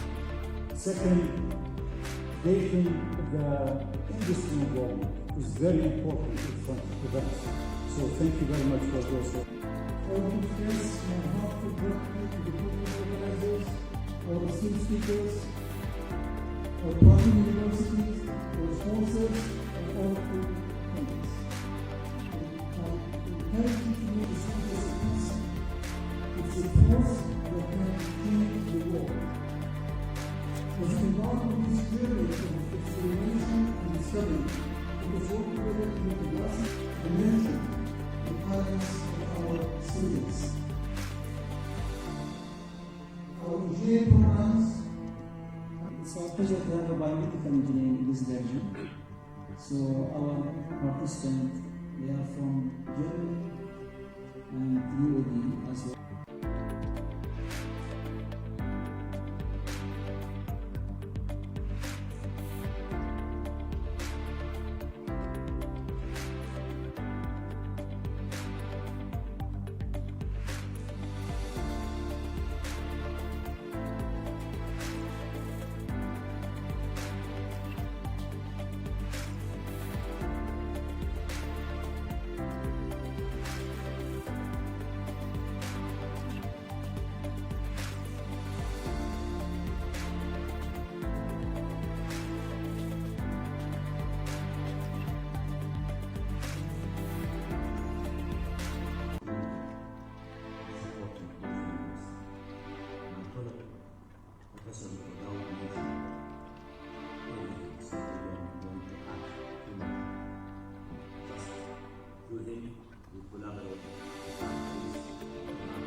Basis as the President mentioned, including innovations in this title of the conference. It means a lot and it's relevant. Second, making the industry involvement is very important in front of events. So thank you very much for those. I want to express my heartfelt gratitude to the program organizers, our esteemed speakers, our partner universities, our sponsors, and all who thanks. I encourage you to know the secret of peace. It's a force that can change the world. As we embark on this journey of exploration and discovery, we must work together to make the blessing and nurture the talents of our students. Our engineering programs. It's our pleasure to have a biomedical engineering in this version. So our participants, they are from Germany and UOD as well.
Including innovations in this title of the conference, it means a lot and it's wrong.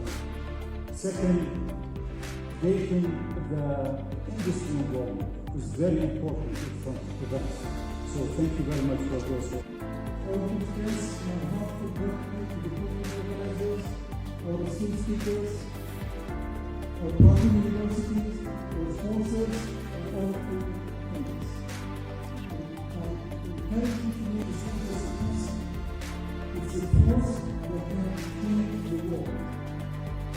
As we embark on this journey of exploration and discovery, we must work together to make a blessing and nurture the talents of our students. Our engineering programs. It's our pleasure to have a biomedical engineering in this version. So our participants, they are from Germany and UOD as well.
Including innovations in this title of the conference, it means a lot and it's wrong.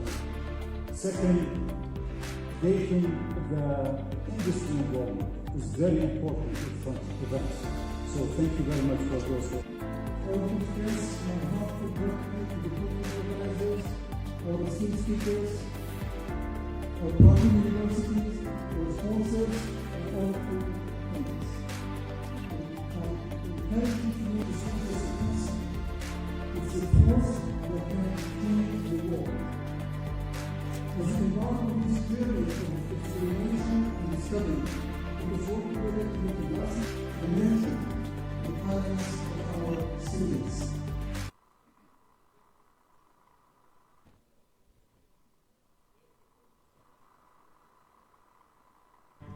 So our participants, they are from Germany and UOD as well.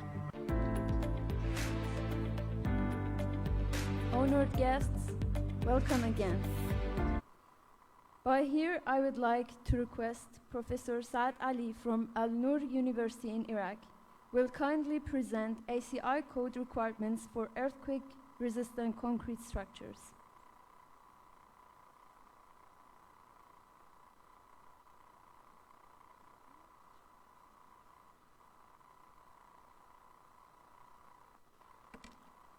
Mr. Chairman, distinguished guests, ladies and gentlemen, good morning everybody. My presentation will talk about the American Concrete Institute requirements for seismic resistance reinforced concrete structures. Really, it was the request of Dr. James last April when they started preparing for the conference. I was planning to talk about the optimum use of cement and concrete to reduce the carbon emission. But at that time, the earthquake that occurred in Turkey, it was only a few days before he talked to me. So he insists to, or he requested me to talk about this subject.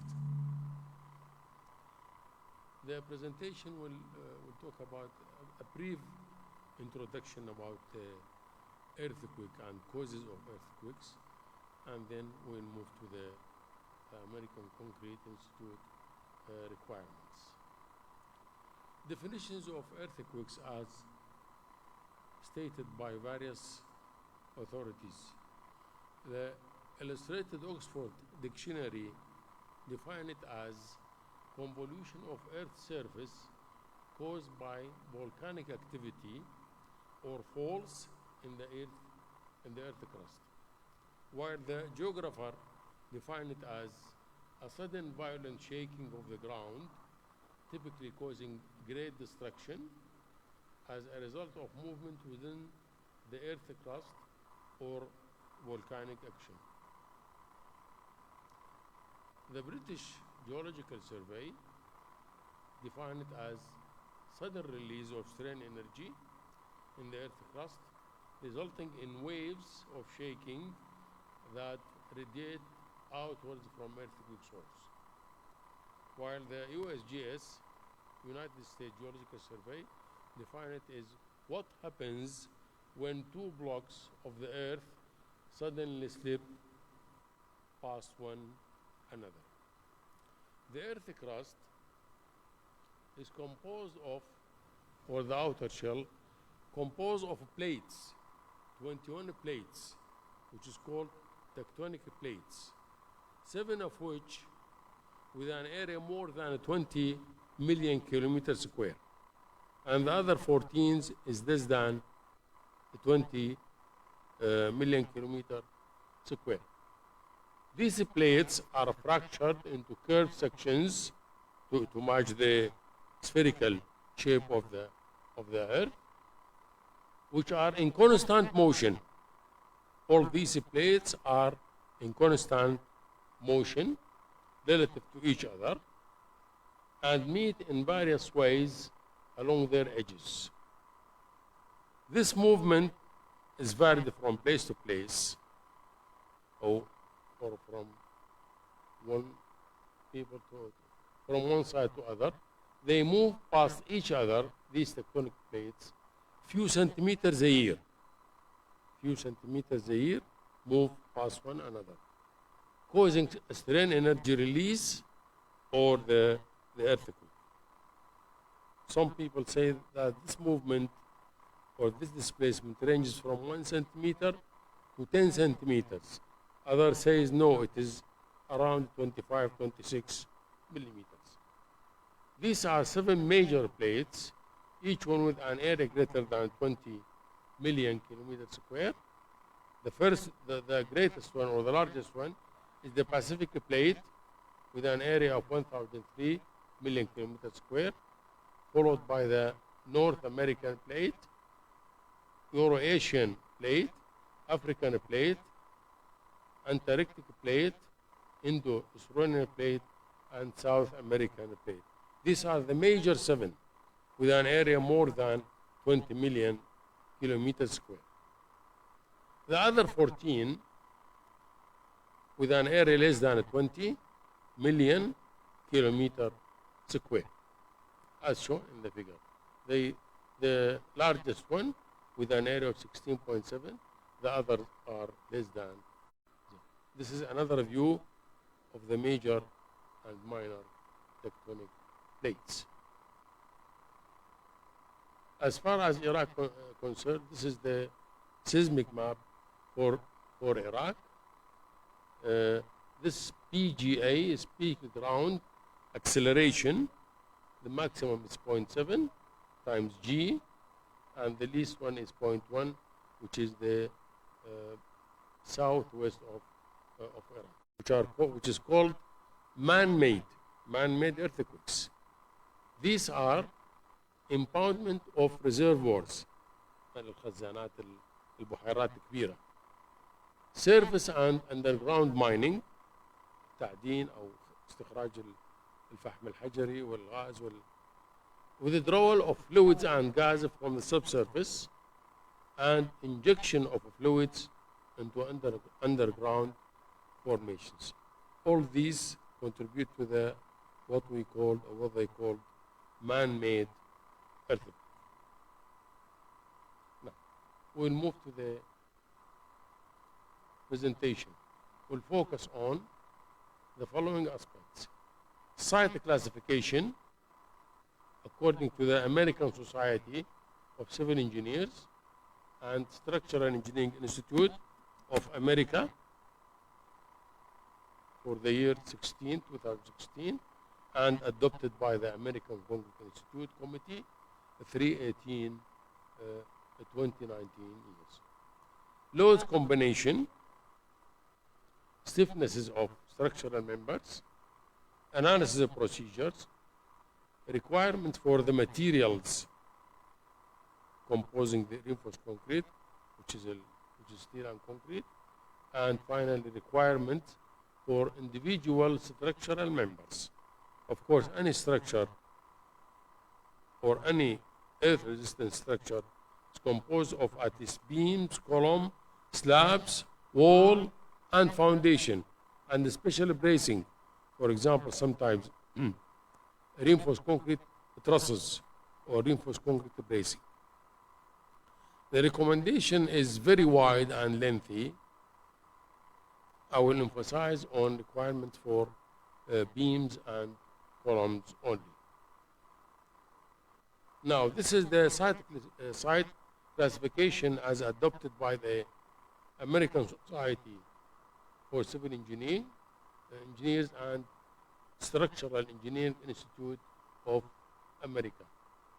The classification is from A to F, depending on the shear wave velocity, standard penetration test, which is common in geotechnique, and the undrained shear strength of the soil.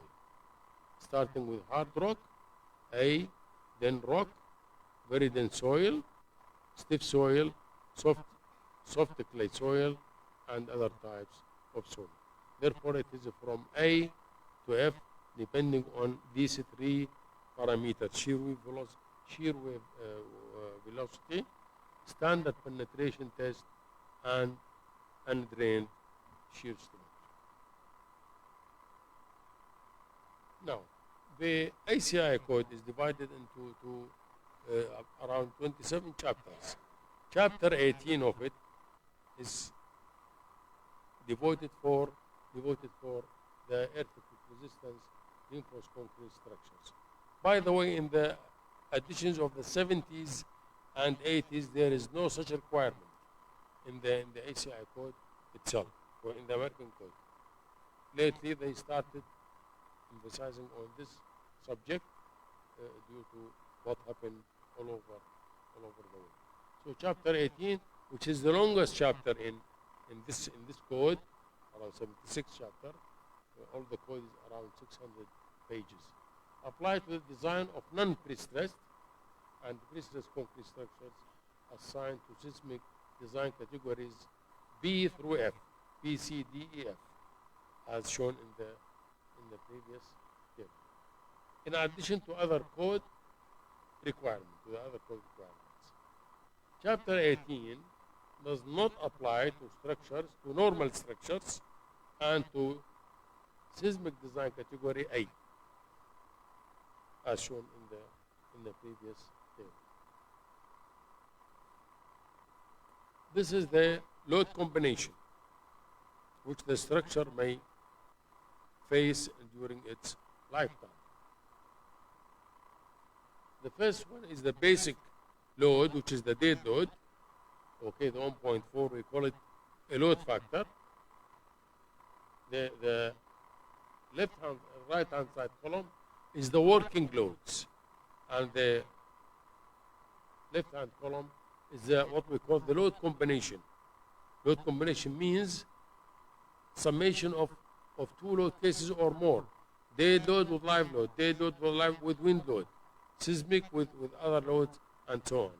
And I do apologize for people other than civil engineer, because it is unusual these terms to other people other than civil engineer. The red mark line, including the earthquake load.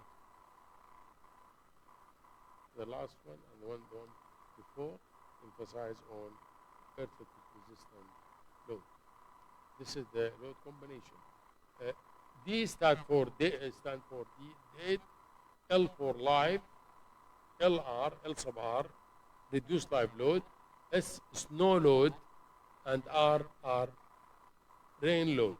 W is the wind load, and E is the earthquake load.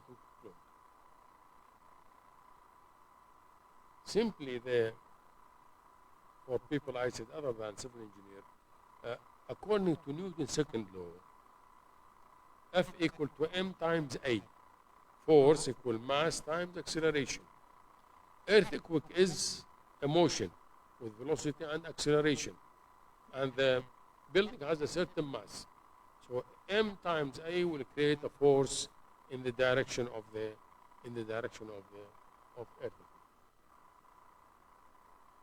Now, how we deal with the property of the cross-section during analysis. We have moment of inertia, cross-sectional area for axial load, and area for shear. For columns, which is the least member with a crack, usually we have to take 70% of the uncracked moment of inertia. And for walls, if it is uncracked, 70%. If it is a crack, about 35 Ig, moment of inertia of uncracked cross-section. And for beams, which is more cracked than columns, and the plate slabs is the member with the highest cracking phenomenon, around 0.25 or 25% of the uncracked moment of inertia. For the axial deformation, the whole area is taken into account, and for shear deformations, we take only the area of the web, the part under the flange or under the slab. This is one recommendation. There is another alternative for this in terms of the load and moment and the area of reinforcement. This is the other alternative, okay, with a minimum for columns and wall 35 and maximum 0.875. For beams, flat plates, and flat slabs, minimum is 0.25, maximum is 0.5, and the expression shown can be used also to give a value in between the minimum and maximum. There is a third alternative for this aspect, which is put forward by the code. They said for factored lateral load analysis, lateral load means the wind and the earthquake. while we have gravity load is the vertical load. Dead, live, snow, rain load, all these are called gravity loads, while the lateral load are the wind and earthquake. For factor load, lateral load analysis, it shall be permitted to assume I equal to 50% for all member, which make the analysis easier than the previous cases. Now, the method of analysis. There is two methods of analysis. The first one is the usual, which is the linear elastic model, usually used in normal building of the system acted upon by the factor or ultimate forces or the failure forces. There is difference between the working loads, which is the real value of the load during the lifetime of the structure, and we have the factor or ultimate or the failure loads, which is the load acting on the structure as it will fall or on the verge of its failure. Can be used to determine the distribution of required strength to the various components of a seismic force resisting system. This is the first method of analysis which can be used. The other method, which will give more accurate results, is nonlinear response history analysis. May be used after the base motions selected based on a detailed study of the site conditions and local seismic history. For lateral displacement, then المبنى will go in the horizontal direction. Okay. Calculate, assuming all structural members will be fully clad, is likely to lead to a better estimate of the possible drift horizontal motion of the building using uncracked thickness for all members. Of course, this will give a better estimate of the drift than the elastic analysis. The analysis assumptions described in 663, this paragraph, may be used to estimate lateral deflections of reinforced concrete system or lateral drift eye, as they call it sometimes. Now, we'll talk about the materials, which is concrete, which are concrete and steel. For concrete, there is minimum requirement and maximum only for lightweight concrete. This is the minimum shown for the different types of structures. For the different types of structure, 17, 17, 20, and so on. For special structural wall, the grade 690, it is 35. And below the table, there is a note that the maximum F'(C), maximum concrete strength for lightweight concrete is 35 megapascal. This limitation is put forward because there is no data available for earth-resisting structure with F'(C) using lightweight concrete more than 35 megapascal. All the data available is 35 and less. So in the code, they restricted the use of 35 for earth resistance structure. Specified concrete cover for earth resistance reinforced concrete structure is really the same as for normal structures.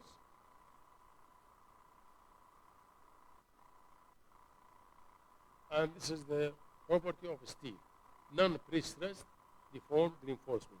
Of course, the code, this chapter of the code, gives specification for pre-stressed and non-pre-stressed concrete. I'll come to talk only about normal or non-pre-stressed reinforced concrete. So this is the maximum strength of the steel listed on the column on the right. I've seen for different types of structure. Note that for shear and torsion, it is always the maximum is 420. Even for the normal structure, maximum Fy or maximum steel strength should not exceed 420 megapascal, whether the building is normal or it is earth resistance structure. This is the footnote.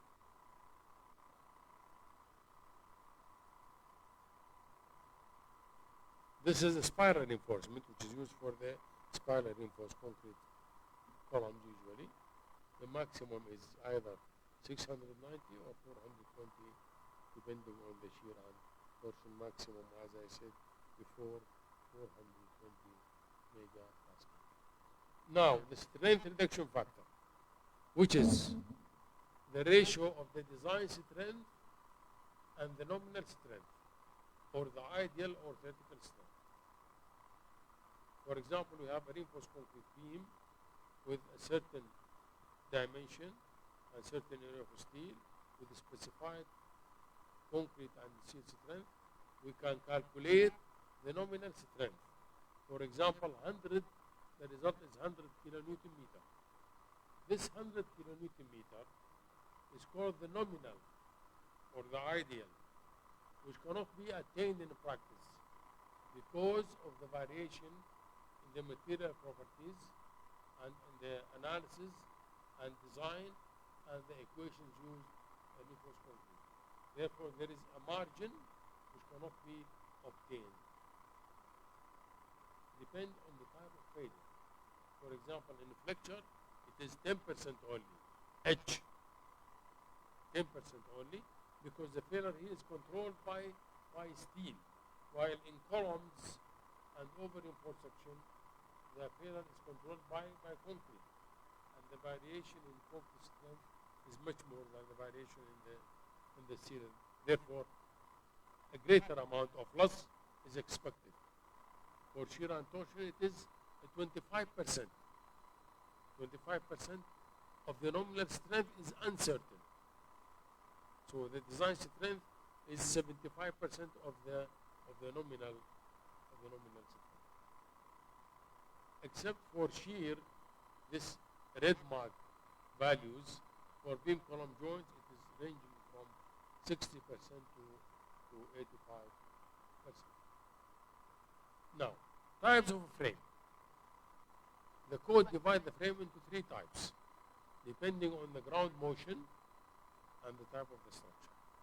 Okay? Started with ordinary frames, which is composed of beams and columns only. Of course, beam, columns, and slabs. There is no walls. Only they gave recommendation for beams and columns, excluding the flat slab and the flat plate.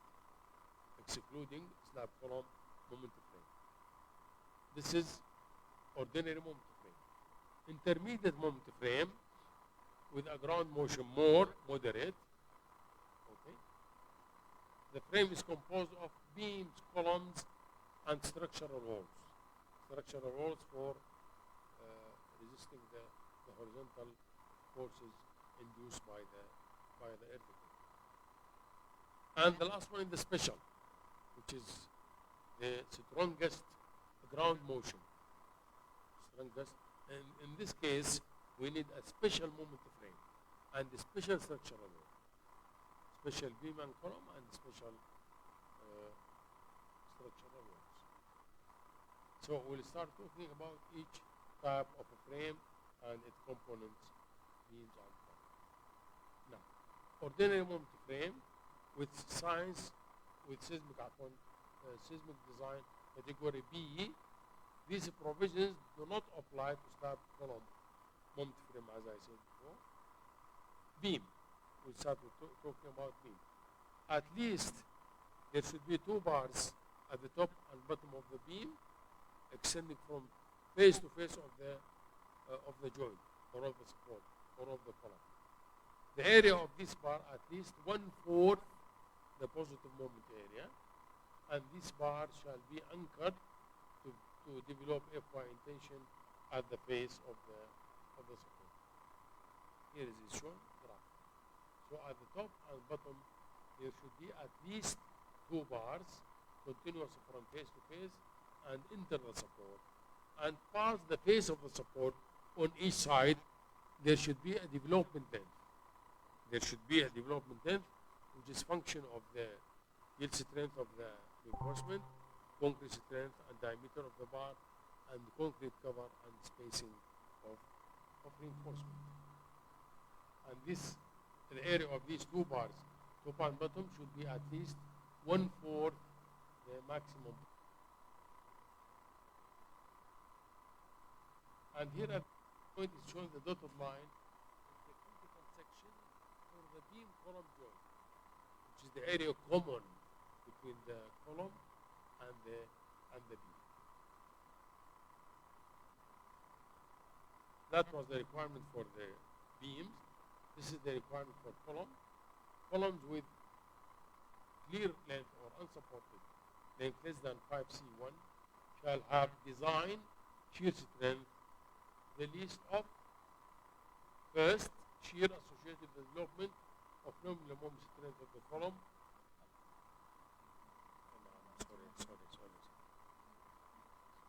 Sorry. Okay. The shear associated with development of nominal moment strength of the column at each restraint in the figure below. And here the column has to be assumed in a case of reverse curvature, because the case of single curvature will produce less shear. So we are looking for the maximum effect. So it has to be in a curve, in a reverse curvature. This is the shear across the column is constant, while on the beam it is variable. The maximum shear, this is the second option, obtained from design-out combination that include E, which is the earthquake load, with omega times E, substitute for E. Omega here, they call it the amplification factor. 2 to 3, it is more than 1.0. 2 to 3 to get the worst condition for the earthquake. This is the two-load combination that should be investigated with other load combination to get the maximum effect. Now, this is the beam column joint, which is the area common between the beam and the column. It has to be designed for shear, because usually this area is filled in shear. Okay? This is the symbols. Capital C is for compression, capital T for tension, small c for column, small b for beam, and S on the right hand side is for slab. Okay? All reinforcement has to be assumed tension to Fy. All these forces are calculated based on yield strength of the reinforcement. And from the equilibrium of this joint, we can get the horizontal shear force and design the joint for that. Now, the other type of a frame, which is intermediate moment frame, this section shall apply to intermediate moment frames, including two-way slabs, okay, without beams, which is either flat slab or flat plate, forming part of the seismic force resisting system.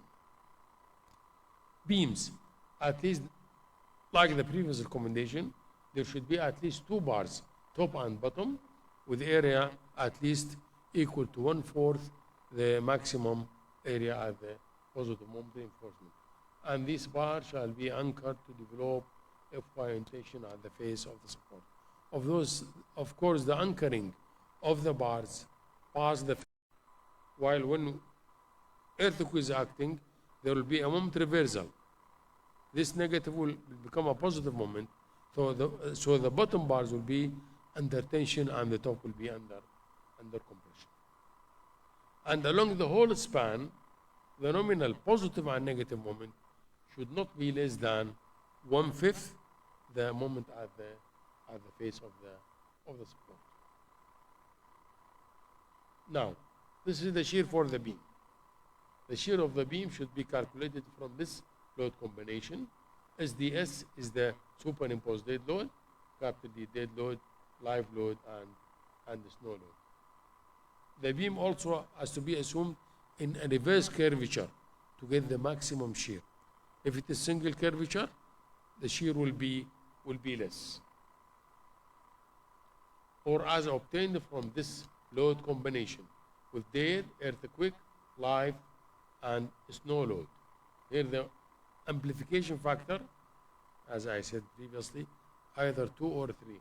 In this case, is used as 2. The last requirement, we have to provide hoops as shown in the figure below. This zone is a zone of potential failure. When a plastic hinge occurs, it will occur at this location, at the face of the support. So this region has to be confined so that to get a maximum strength. The spacing of these hoops to the left and right, the first one should be at 50 millimeter from the face of the support, and with the least of these four, either D/4 effective depth, 8 times the diameter of the bar, or 24 times the hoop diameter, or 300 millimeter, whichever is this from all these figures. And along the other span, the spacing between transverse reinforcement should not be less than D/2, 50% of the effective depth. Columns also has to be assumed in a reverse curvature to get the maximum. Here MNT and MMB is the nominal moment at top and bottom end of the column, or from this load combination. The amplification factor omega here is 3, not like the previous case, because the column is here more dangerous than the beam. Failure of the column is more important than failure of the beam. Usually you have to design failure in the beam, not in the column. The plastic hinge, when occur at the joint, force it to occur in the beam. Make the beam weaker than the column. Here in between this note, concern of shear failure in the column. Columns shall be spirally reinforced, or as shown in the figure below. The region at the top and bottom of the column will have higher shear strength at the other points, at the other sections of the column.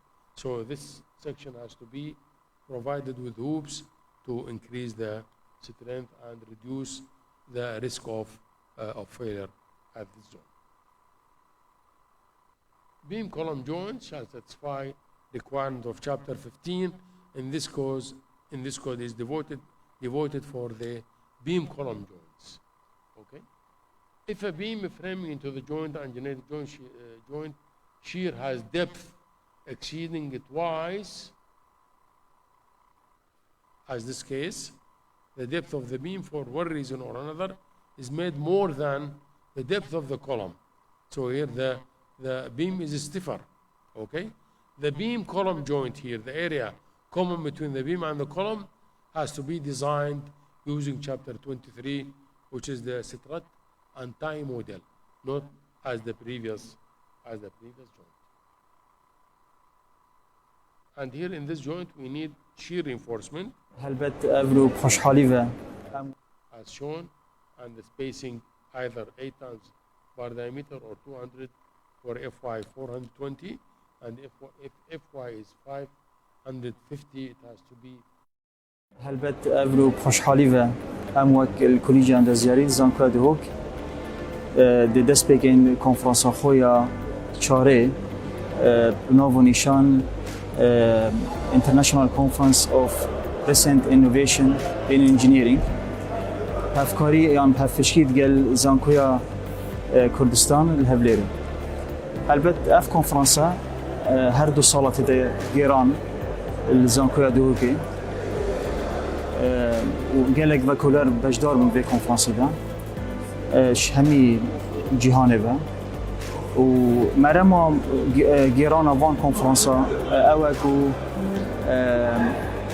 يعني بيرو بوشونت فاكولينت اندازياري بهن شير كرن قال فاكولار اجدار في ولاتي فاكولارت ناف ولاتي دا هلبت اف سالا خوشحالی و ما 180 وکولین هبون 116 شوانه هاتنا قبیل کردن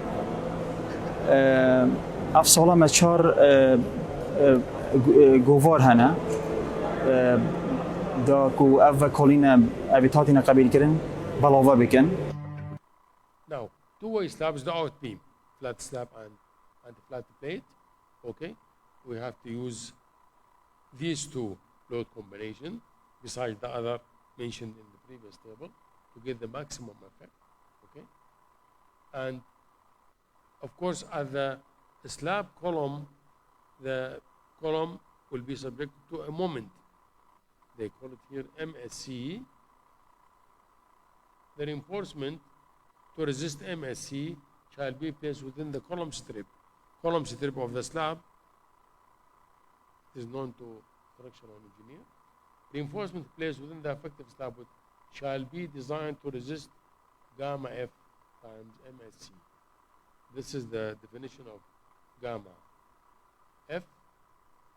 This portion times MSC has to be resisted by the effective slab width of the house. Here is the dotted portion around the black area is the critical section for two-way shear.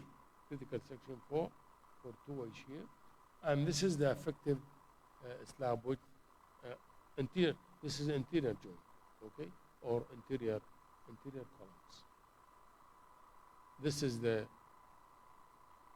plan also for effective, and this is the column strip.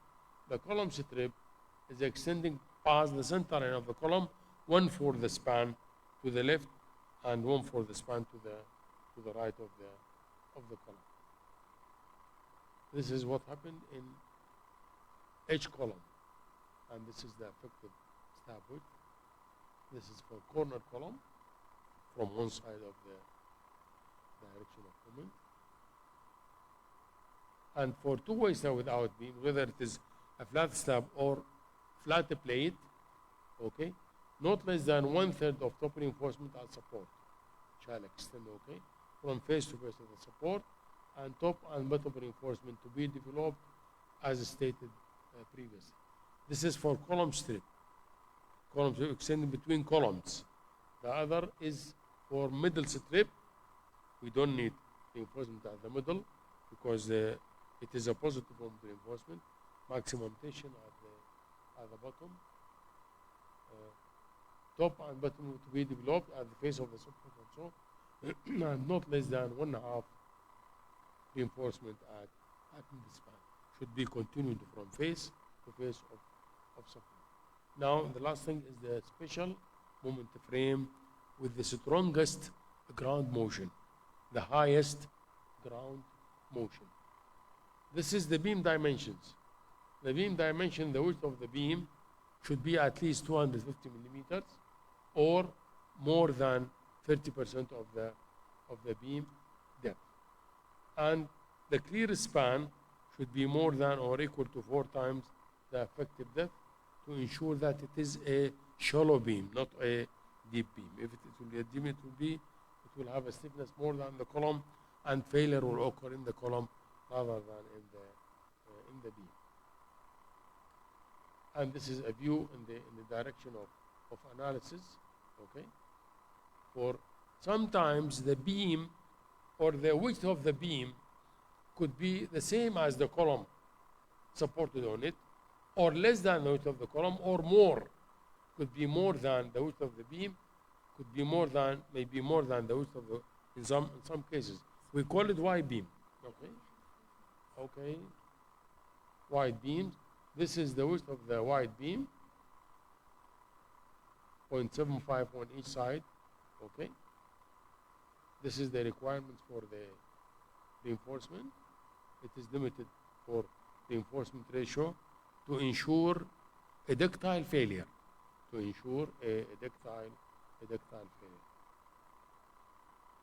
And this is the recommendation for lap splices connecting bars with each other, okay?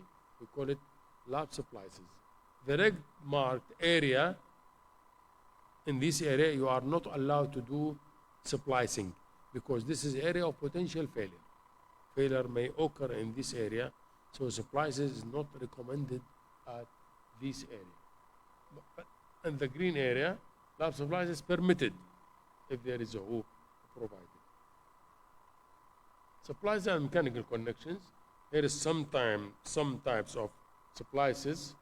The specimen with 2 arrows mean it can be used for tension and compression. except the third one, we call it end-bearing splices. The bars are put end to end, okay? This is used only in compression, not for tension, cannot be used. And mechanical, this is some types of mechanical connections, also used in tension and in compression. A mechanical or weld supplies should deal at least 125% of FY. 125, designed for FY.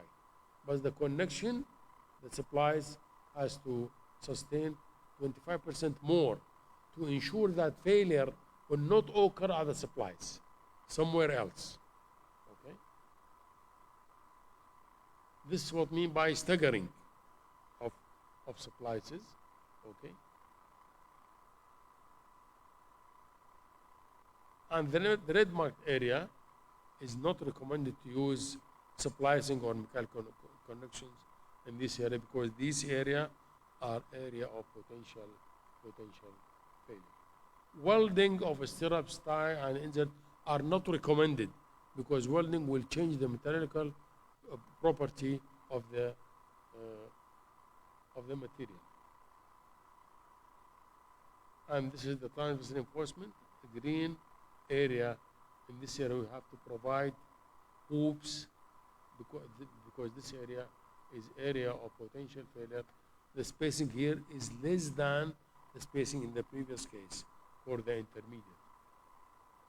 And this is the shear for the column. And this is the column dimension for the special moment frames. Okay, at least B should be 300 millimeters, and edge B over edge should be greater than or equal to 40%. And this is last recommendation. The summation of the moment for the columns has to be more, 20% more than that of the beam, so that failure will not occur in the column. It will occur in the beam. And if the above equation is not satisfied, the lateral stiffness of the column has to be ignored. The column assumed to carry only vertical loads or a gravity load. This is the reinforcement ratio, maximum 6%. In usual structure it is 8%. Here it is 6%. And number of bars in circular arrangement has to be at least six bars. And this is the ratio between development length of the bars and 50% of the height. LU over 2 should be greater than 1.25 of the development length of the reinforcement. And here we have to provide hoops for the green area, because this is area of potential failure. And this is the type of the lateral reinforcement used. There is 7 points concerning this diagram, but unfortunately time is over.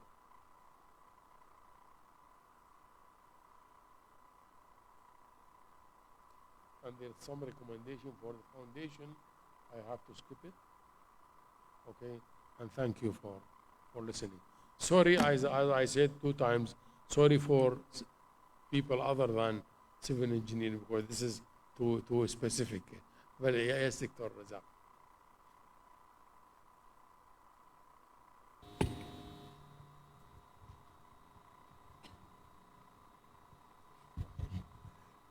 Study, Dr. Saad. So for seismic resistance, ductility of the members is very crucial. It's very important. Yes. In the old code, prior to 2002 and up to 2002, there was a requirement of balance failure between the concrete crushing and yielding of the steel by requiring raw balance and maximum reinforcement required to have the reinforcement ratio below that. Now after that, they removed that requirement. So how in the new code of 2019, this ductility is assured? Ductility in beams and slab can be obtained by limiting the reinforcement ratio, as I shown in one of the slide now. For beams, here they put a recommendation for 420 megapascal steel, 0.025. For 550, it is 0.02. This limitation is to assure a ductile failure. To assure a ductile failure. While the slab is usually under reinforced section. The other thing, after 2002, you know, the code put a maximum strain on steel, on the tension steel, of 0.004, which called the maximum 0.004. If you go to the stress strain property of steel, again, this 0.004, you will find yourself much past the yield point. Definitely, you are beyond the yield point, okay? And there is what they called a tension controlled, transition and compression controlled. If it is less than 002, they call it compression controlled. Between 002 and 005, it is a transition from compression to tension failure. And more than 005, it is a tension controlled sections. Is that the answer to your question? Okay. Thank you. Can I ask a general question? Thank you for your presentation. It was informative for me, and I'm going to ask a general question that's nowadays asking by humble people. So, first question is that you, as a structural engineer, do you think that the structural engineer can, guess or expect the level of earthquake in the future? And also, if so, if that okay, do you think that this region, there is a risk for this region to be subjected to an earthquake with a level of more than 7, as nowadays mentioned in the media? And the third thing is that what's the level of the validity of the Iraqi seismology plan? Did they have comprehensive studies or comprehensive data on the earthquake in Iraq? Because our problem in Iraq, as you know, is the collecting of data. Yes. We don't have collecting data. So how they expect the seismology for Iraq? Yeah. Dr. So James, I've got this map from the Remote Sensing Center in Mosul University. As they claim, this is the up-to-date information they have. And this is the answer to your first question, okay? All over the world, there should be a seismological maps giving you the peak ground or the anticipated peak ground acceleration. And if you see the note on the down left, there is a probability. It cannot be 100%. So everything is probable here. A probability of 0.2%, which is 1 in 500. Probability in 50 years.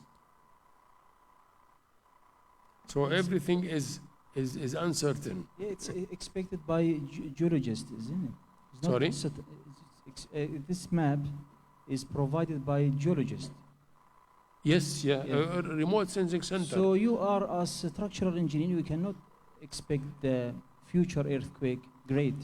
You have no way other than depending on such maps. If you are in Mosul or in Anbar or Duhok, you have to use these figures. There is a map provided by who? World Health Organization. It is not different, not so much different from this one. I have it here also. Thank you.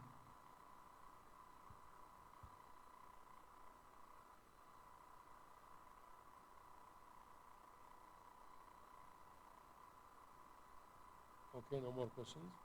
Thank you very much. Thank you. Thank you. Thank you, Professor Saad. I'm afraid that we have not much time, so if any of you have any questions, you can maybe ask during the lunch. Now we have appreciation shields awarding. I would like to kindly request Assistant Professor Lokman Hadi, the Vice President of UOD for Scientific Affairs, to come to the stage.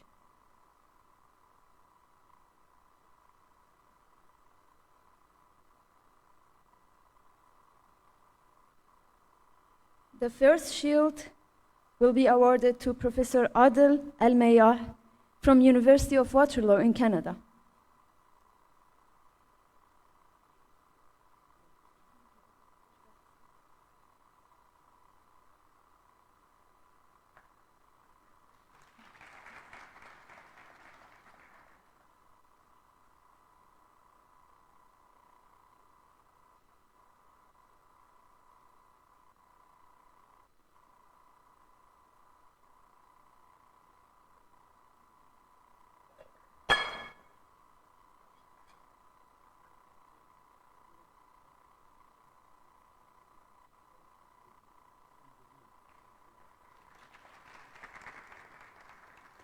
The second shield, Professor Pedro Azara Nicolas from UPS in Spain.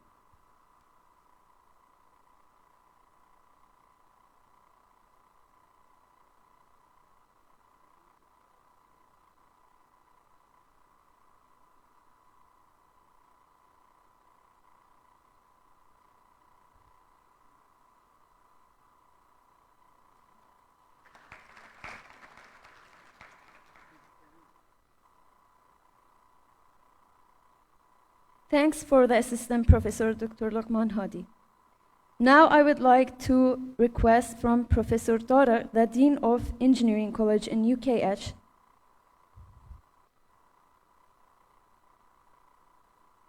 The third shield will be awarded to Professor Saad Ali.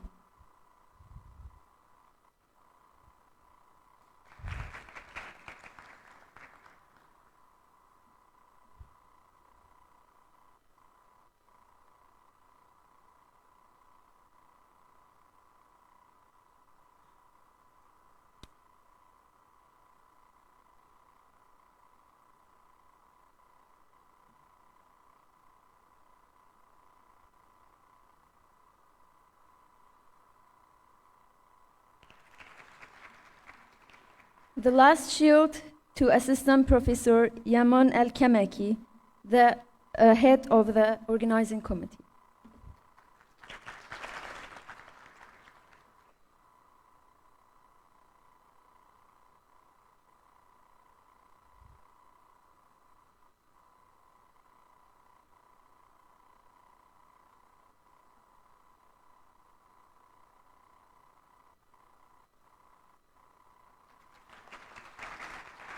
Thank you so much, Doctor.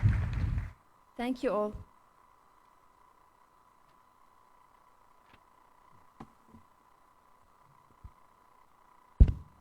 Dear guests and authors, we would like to inform you that our sessions will continue after lunch in this building, the conference hall building, and the cultural center building. So for after lunch at 2:30, we will have the architectural session. We have 2 architectural sessions that will start at 2:30 in this building in the VIP conference hall. And also we will have the biomedical engineering session, which will be held on the video conference hall, also in this building. And the other sessions, the mechanical engineering session, and the electrical and computer engineering, and the civil engineering sessions will be held at the cultural center building, in the hall 1, 2, 3, and the meeting hall in the ground and first floor. And now we will ask all the participants and the authors and the committees to join us on the stage for a group photo.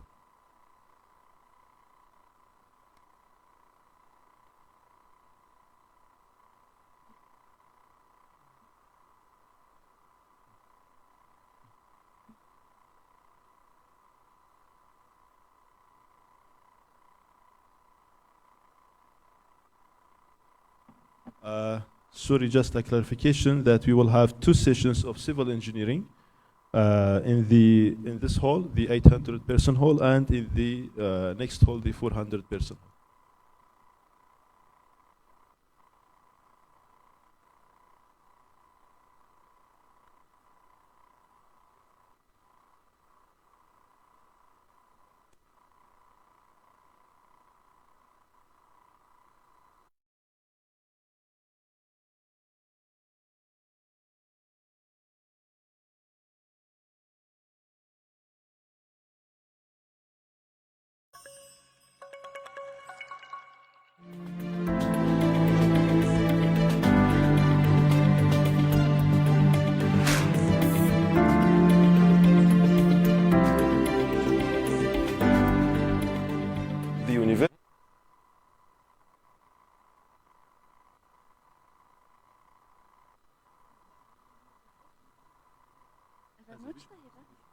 More than 22,000 students and more than 800 postgraduate students.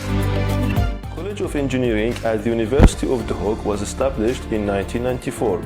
It has 7 departments: architectural engineering, civil engineering, electrical and computer engineering, mechanical engineering, water resources engineering, surveying engineering, and biomedical engineering department, which is a unique double-degree program in Kurdistan and Iraq in collaboration with THM University in Germany.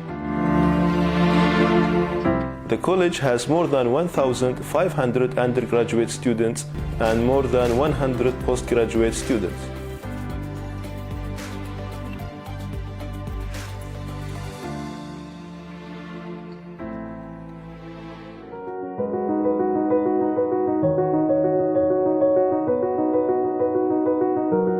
Always dreamt about coming to this place.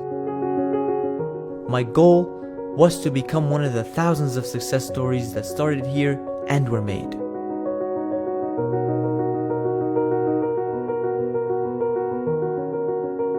A place where your dreams can only get bigger and success comes within your reach.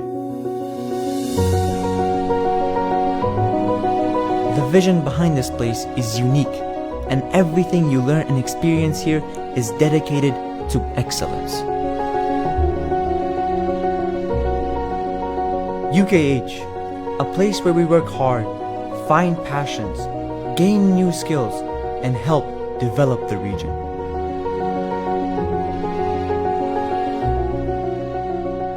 Not only do you get these opportunities, but also the opportunity to be a part of something bigger than yourself, a community.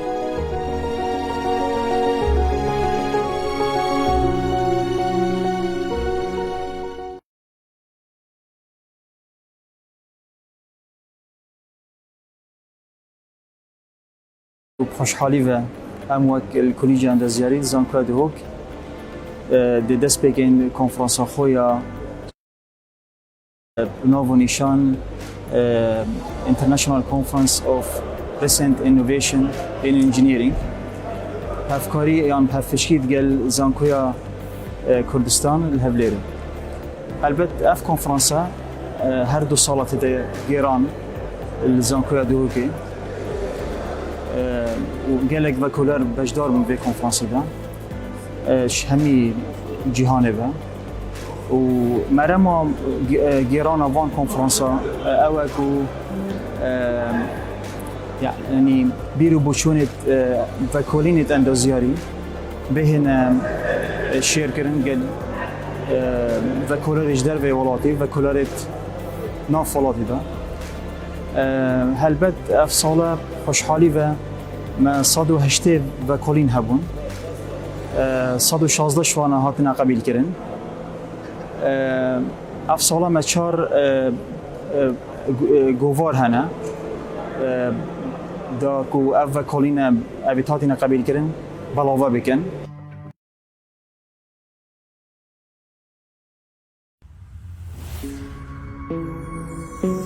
helbet ev û xoşhalî ve em wek الکلیج ئەندازیاری زانکۆیا دهۆک di destpêk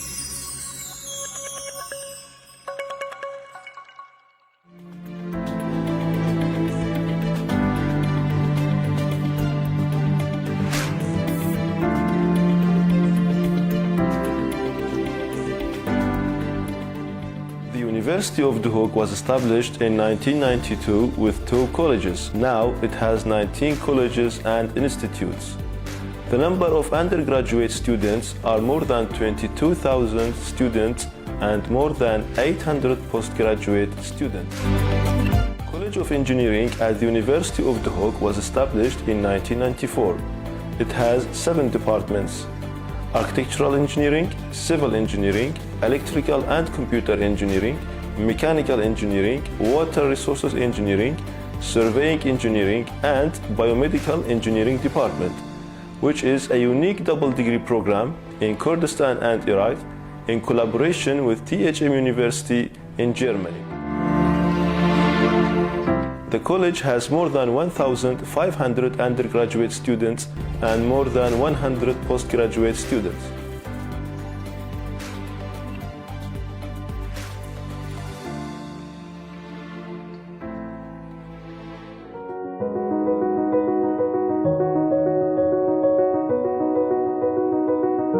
I've always dreamt about coming to this place.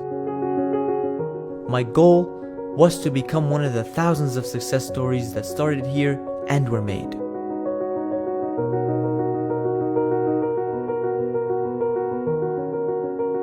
A place where your dreams can only get bigger and success comes within your reach.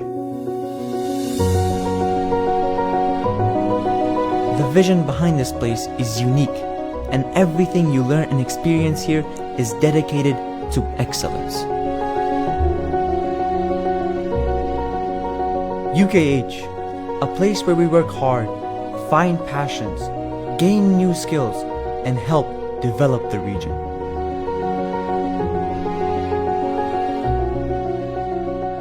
Not only do you get these opportunities, but also the opportunity to be a part of something bigger than yourself, a community.